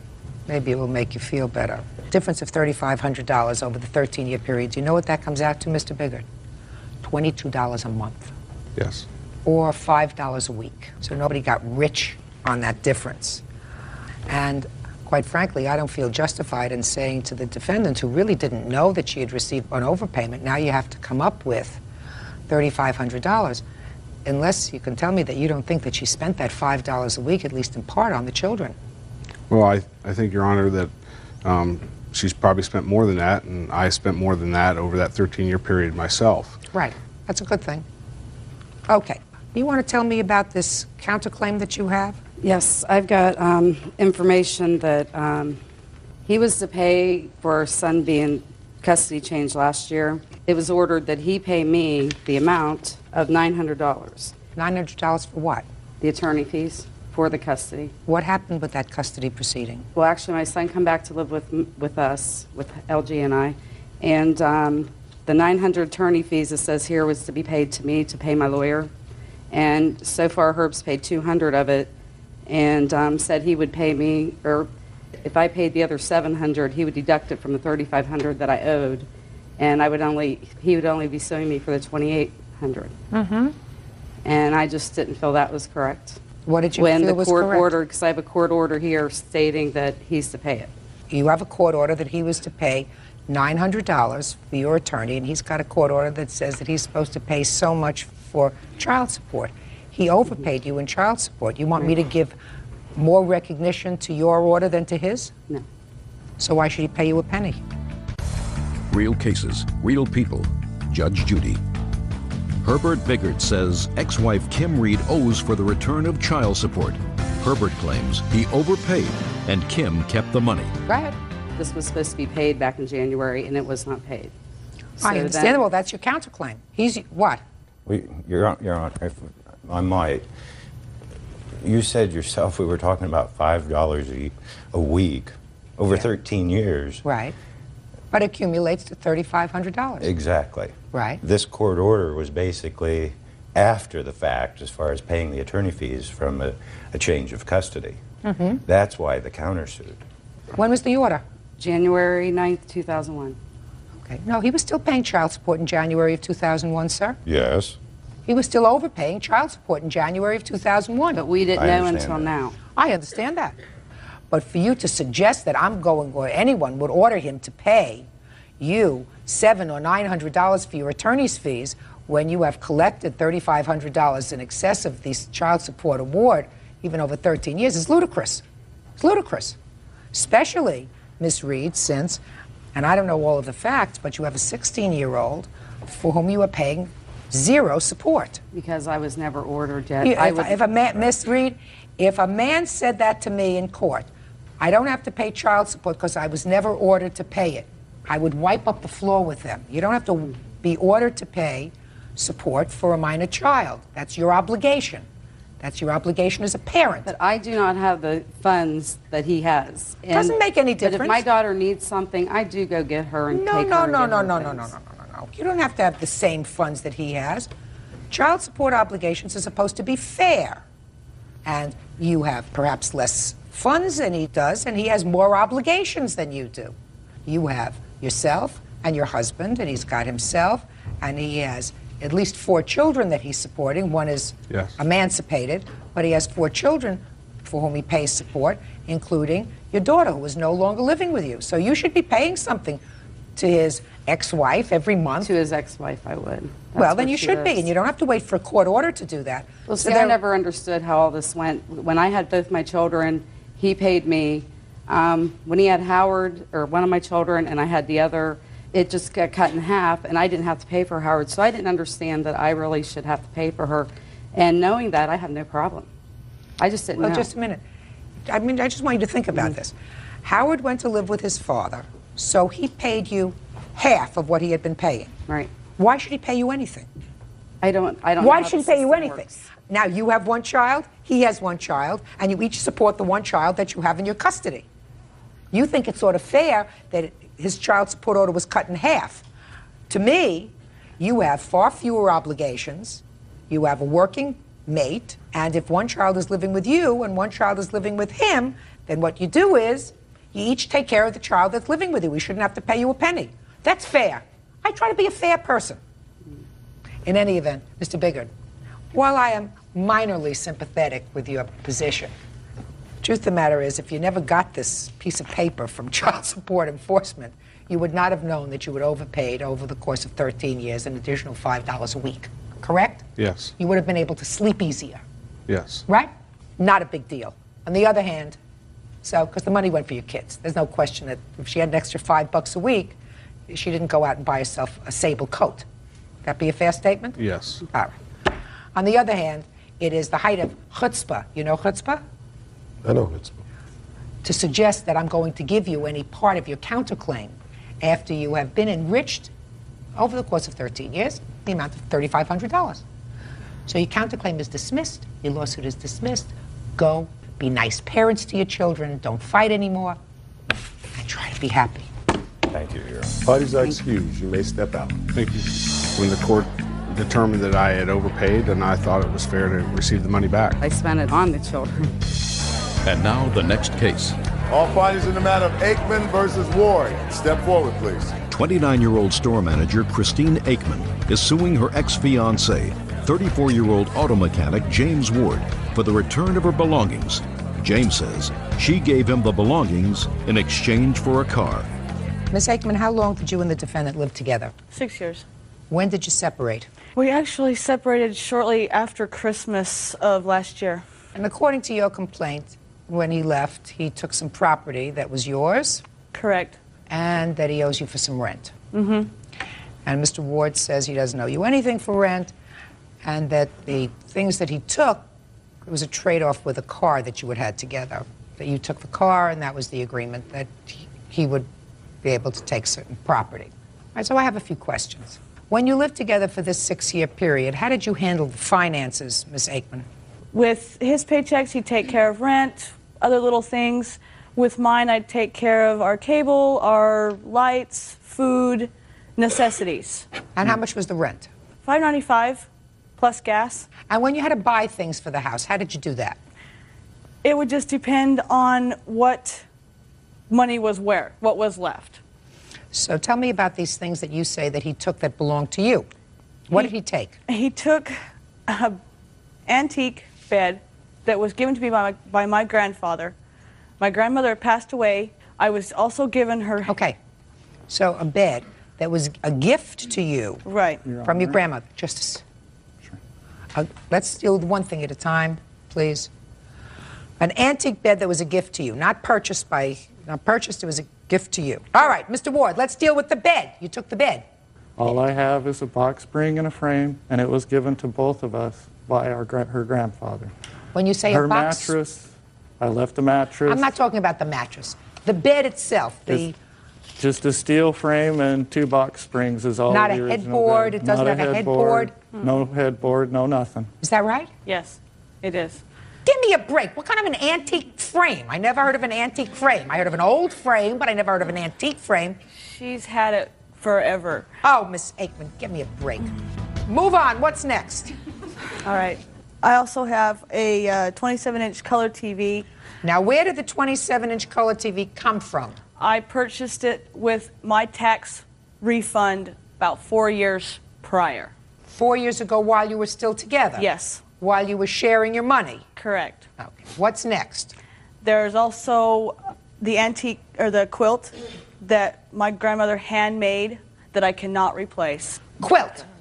Where's the quilt? It's not an antique, it's store-bought. I don't care. And she said I could have it with the bed, with everything else. Yeah, she wants her quilt back. Okay. We'll put it in a box and send it back to her. It came from her grandmother. What's next? One quilt. What's next? And the color TV. How many TVs did you have? We had one that worked and one that didn't. He conveniently left the one that didn't. What else did he leave? Well, the bedroom set that was given to me, he actually left that. Bedroom set? Yes. Washer and dryer. He left me my kitchen. Kitchen set? Actually, he took the kitchen table and chairs, but he left me my dishes, my pots and pans. He did leave all that. So far, what's the vision in my head is that what you get back is the quilt. What's next? And the back owing in rent that he left when he left in the middle of the night on January 27th. Now, had you paid January's rent, sir? No, I haven't. I made arrangements with the landlord, gave him a 30-day notice. When did you do that, sir? January 1st. Well, that's not 30 days notice if you left on the 27th. I gave him the 3rd. I told him the 3rd of February. Okay. And I so moved out earlier. Show me the proof that you paid January's rent, because that was your arrangement. You were going to pay the rent. She was paying. I haven't paid it yet. I Your Honor. made arrangements with him. I needed the money to move into another place. So you haven't paid it yet? No, I haven't. All right, so so you owe her. All right, now how much did you have to pay? I had to pay $710, Your Honor. Let me see. And what the rent was what the rent was $595, is that right? Plus gas. And how much is the gas? $73.57 plus $20 late fee. Your Honor. What? There was a $250 deposit on those apartments. Okay. That I should at least be entitled to discount half of that. They were only going to give back $100 for cleaning since they left it trashed. Who left it trashed? They brought 3 kids to the apartment after I moved out, and when they vacated on the 27th. How much was the security deposit that was left? Show me. As far as what I know and what the landlord told me, there probably wasn't going to be much left. Well, that you have to proceed with the company anyway. You know you owe her this money. You said you needed this money to move into a new apartment. You owe her the money because your responsibility was to pay the rent. She paid for all the other bills. You were there practically the entire month of January, so that was your responsibility. Right. The rent. Other than that, I also paid the electric and the cable bills. All right. Listen, after 6 years, don't bother me with nonsense. Will you please? Okay. You get your quilt back because that was an antique. Tell me about this car. When did you purchase it, sir? In 1999, we got it financed. And you both paid for that car? Yes, we did. Is that right? And you now have the car? I do. Because I was the only one that was licensed and insured on that car. Doesn't make any difference, but you both paid for it and you have the car. Right. Okay. Because when I took my name off the leasing, they gave him 10 days to get a driver's license and insurance. Your Honor, that's totally false. I'm not listening. Did I look at you to speak? No.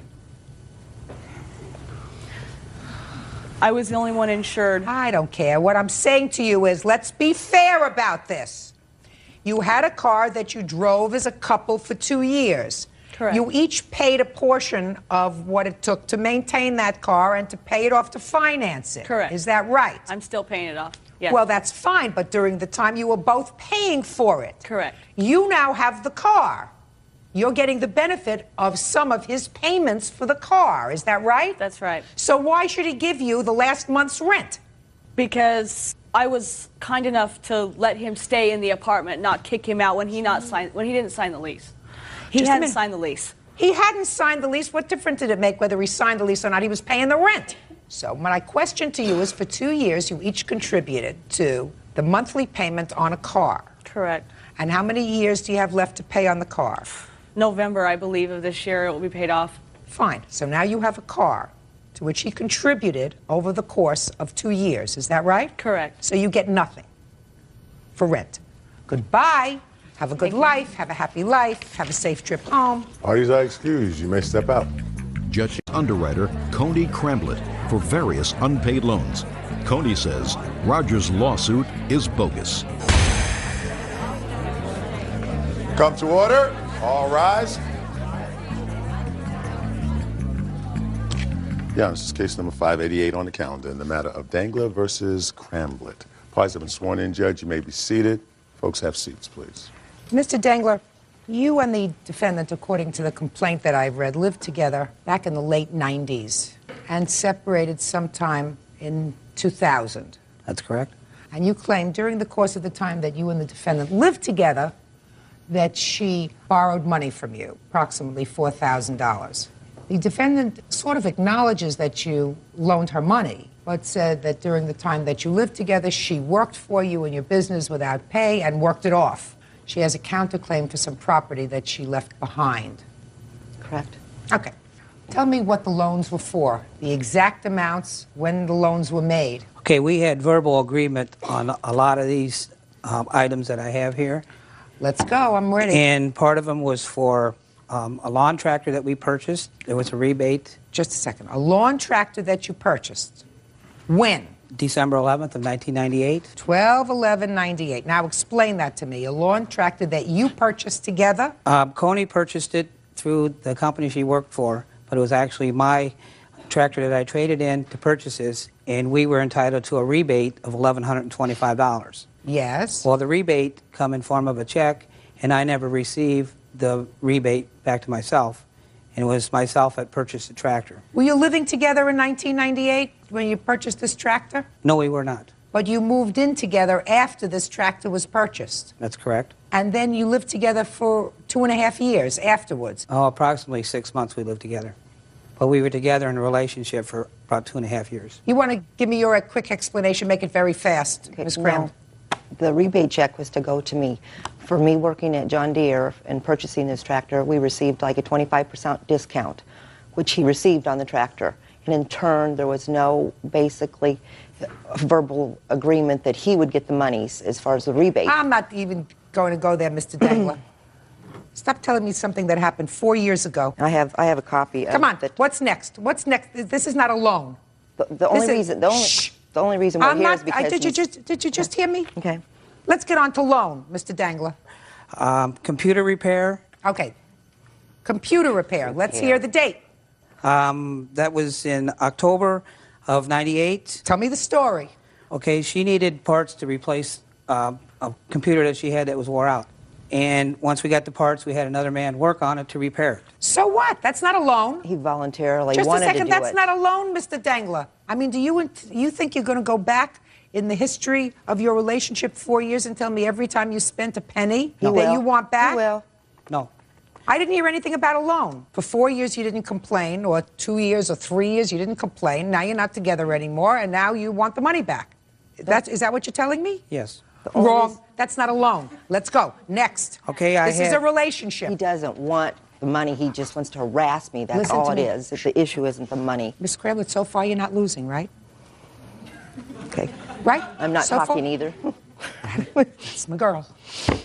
All right, Mr. Dangler, give me the next. Okay, on November 5th of 1998, she asked if she could borrow money from me to make a house payment on her house. And I says, yes, I would loan it to you under conditions that I would be paid back for this. Oh, now you're getting the drift of it. You see how he picks up after a bit.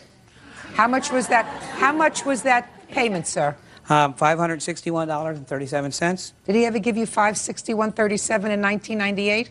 Yes, I recall he did, but he offered to give that to me, and there was an agreement too, basically, that he has a lawn care service, and I would help him render services. How? As far as like doing yard work. You would actually do the physical yard Yes, work? trim, whatever, cut bushes. How often did you do that? Maybe 10 times, approximately. Okay, and did It's you been ever a long get paid? time ago. Did you ever get paid? No. Okay, go ahead.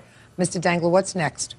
When she lived with me, she moved out unannounced. She just packed up and moved out when I was out of town. Why was that? And she's... I'm sorry. And I she don't care stuck why me you for went there. utility bills and rent that she owed me for the month. What do you mean she stuck you with rent? You Well, when That's she not lived, true. Go ahead. What do you mean when she lived with me, we made it a agreement that her and her son would pay $400 a month plus half the utilities. And I have she did. receipts that I did. And for that month, she moved You don't want to out. lose, do you? Because you have a big mouth. I'm sorry. Now, that was in May of 2000. That's correct. We're now 2 years later. Can you tell me why you haven't pursued that rent for the pro rata share of her rent for the month of May if you were roommates? We only lived together approximately 6 months. I don't care if you lived together for And 2 months. I did ask for these payments to be returned, and they were never returned. So what I'm asking you, Mr. Dangler, is why did you rest on your laurels for 2 years before pursuing this matter in court? Because she told me financially she wasn't able to pay me back. What's next, Mr. Dangler? March of 2000, we traveled together on a trip to Arizona, and she was if I paid her airfare, she would reimburse me for the airfare. She never reimbursed me for the airfare for that. Did you have an agreement to reimburse him for any airfare? No, I did not. And we also stayed at one of my friends' house that we did not have to pay for a motel, and I did pick up as far as expenses for the restaurants and things. There was no discussion about that I would pay. What's next, Mr. Dangler? When we were on this vacation in Arizona, her son totaled out his car about a week before that. Okay, when we were on vacation, we got a phone call in Arizona that he totaled out Coney's car. So in a week's time, he totaled 2 cars out. It wasn't had a 2 week's traffic time. But accidents. that's irrelevant anyway. Sorry. You keep saying I'm sorry. Real cases, real people. Judge Judy. Roger Dangler says ex-girlfriend Coney Cramblett owes for unpaid loans. Coney says Roger won't let go, and this is another attempt to keep her close. So now he totaled out 2 cars. Go ahead. Okay, Coney asked me if I would help him purchase a car, and I loaned him money under consideration that, okay, he would pay me back, or she would if he couldn't make payments. Well, I have a payment schedule of money that he did pay on part of the vehicle, but he did not pay the full amount. How old was he at the time? 19 years old. He was an adult at the time that you made this loan, which means that you would pursue him first, right? Okay. What's next, Mr. Dangler? After numerous times of trying to contact her for repayment of this, I was harassed. I have phone messages, recorded messages from her son Chase where he was threatening me and harassing me, and I have proof with my daughter, the messages that came to my house that numerous times Coney would call me, and she was in a rage, and she was making all kinds of accusations and just confusing me that, you know, she still wanted me to be in her life. She still wanted me to be a part of her. I didn't want any part of it because I felt this was over with, and I just wanted the repayment of the money that I loaned to Coney. You didn't loan her any money, sir. I mean, the only loan that I see of all these loans that you allege is $561.37 that you, in fact, did give her for a house payment that she acknowledges that you gave her. Period. You took up living together. You lived together as a couple. You shared a home. You shared a bedroom. You know, you shared a life together. You went on vacations together. Now, 4 years later, you're coming to court and saying, well, I want all the money that I put into this relationship. I want it back. That doesn't happen. We don't have courts for that. We don't have courts for that. We don't have time for that. Now, on a similar note, Ms. Cramblett, you want to tell me what property you claim that you left behind that's worth $550? Basically, like, I purchased whatever, a comforter, bedroom ensemble. It was like a makeup mirror, a rock fountain that were gifts, some of them from him. The whole thing was initiated basically like from harassment. I have a police report. He basically is doing this only to get revenge and to see me again. There's no point as far as that he wants the monies. Ma'am, that is not true. My son is also a witness, and he also I can don't tell need- you that this Not is a true. part of your complaint. I'm just reading it. How long were you married, Mr. Dangler? Not to the defendant, but how long were you married before? 3 years. And that was the only marriage that you had? Yes. And this is the child of that marriage? No, it is not. Of another relationship? Yes. That lasted how long? 3 years. You have a short attention span. This one lasted a little bit longer than that. Put a period. It's finished. It's over. Miss Cramblett bought a comforter. She left a pot. She left a pan. She left a makeup mirror. Stupid. We don't maintain a judicial system to take care of petty, stupid issues. Okay. People are supposed to be adults. If a relationship is over, and everybody has a narrow window of good health and good looks and an opportunity to live life to its fullest, and it seems to me absolutely ludicrous to invest one more minute, one more hour in a relationship that's over. And it seems to me that that's what's happened here, sir. Your relationship lasted a couple of years. It was over. Then there was a time that you were speaking to each other, according to what I read, long distance. Then you find out things that she's got another boyfriend. You get angry. Stupid. It's over. Put a period. Move on to your next relationship. If you spent a couple of bucks, you're not talking about millions of dollars in the scheme of things, sir. Certainly money that you did not miss from 1998 to the year 2002. Your complaint and your counterclaim are dismissed. That's all. Parties are excused. You may step out. She's a user, and she'll take you for what she can get. She's an alcoholic. He was stalking me in hotels. He was, whatever, following me around. I do not have any reason to pursue her. I finally was kind of scared as far as with my life, and so I did make, whatever, a police report. It just got to the point where it got out of control. I'm just glad that it's over, and I hope that he'll finally leave me alone. And now the next case. All parties in the matter of Etchells versus James. Step forward, please. Computer engineer Henry Etchells and his wife Lisa are suing friends of friends, 29-year-old loan officer Dylan James and his wife Michelle for the down payment on a Harley Davidson. Dylan is countersuing for damage to the motorcycle. Mr. Etchells, you agreed to buy a motorcycle from the defendant for $18,000. Is that right? Yes, Your Honor.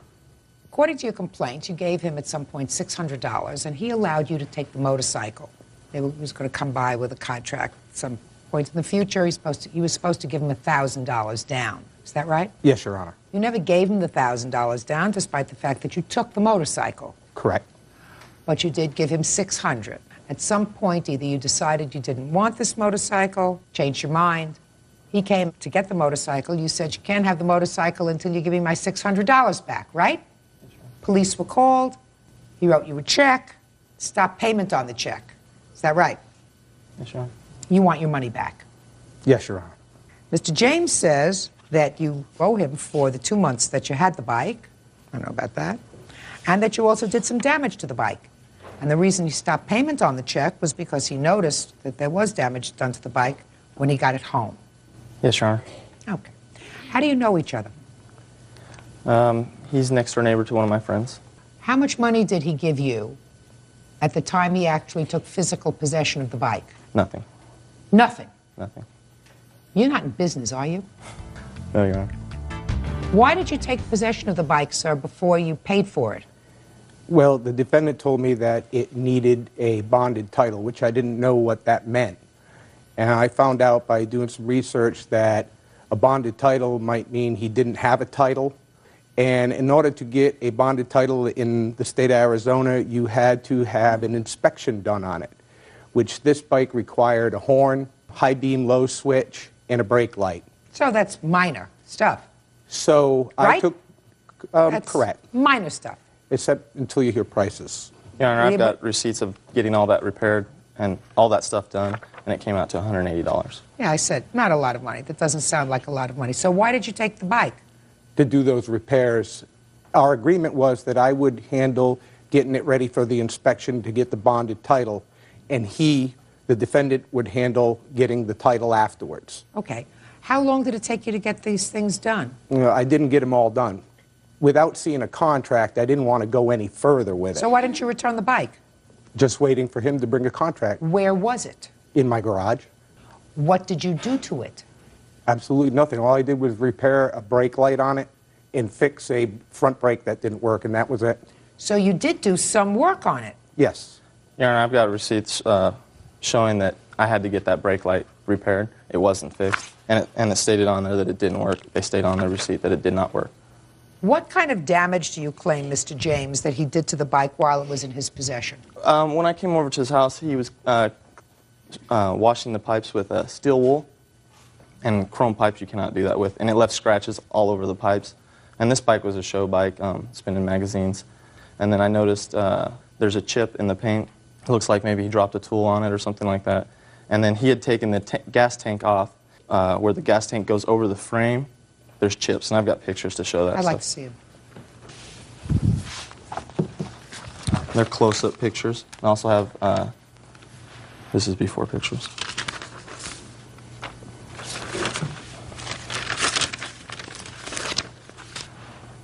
Did you take the gas tank off, sir? No, I did not take it off. What did you do? I took 3 bolts out of it, but never finished taking it off.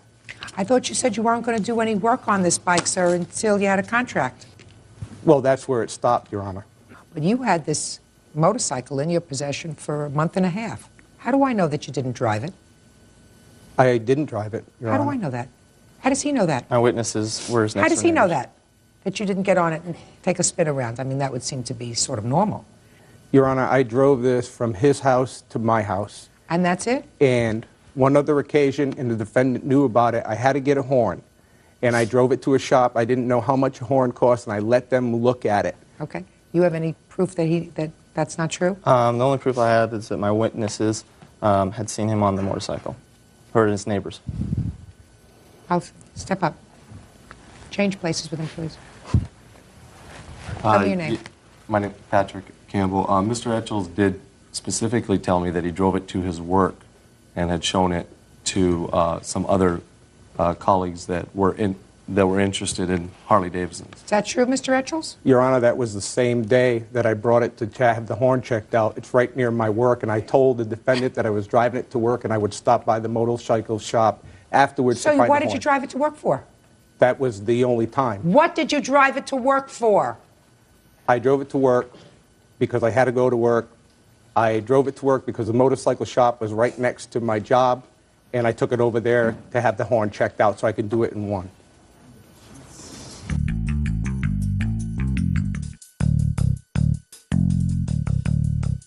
You drove the bike for your own use. You don't get your $600 back.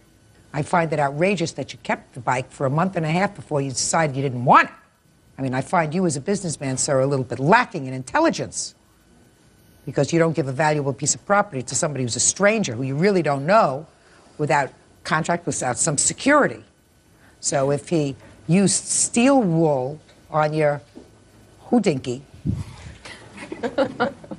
there's no way you're taking care of that unless you replace the whole thing, because I have used steel wool on chrome in my time. It's messy. It's messy. But you take care of that yourself. So, did you sell the motorcycle? No, Your Honor. Are you going to keep it? For a while, yes. Good. You going to ride it? Yes, Your Honor. Good. Enjoy it. That's all. Goodbye. Is our excuse? ठीक है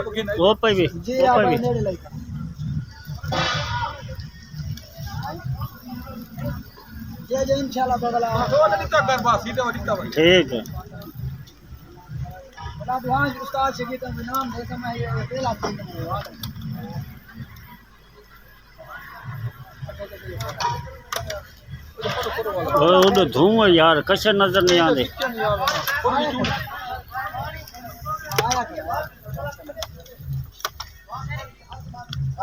इनाम देते हैं ये क्या था फिर ये बूढ़े वाला घर दे तू है मेरा उस्ताद ते इनाम दे आगे हाय से भी है तो मैं हाय से भी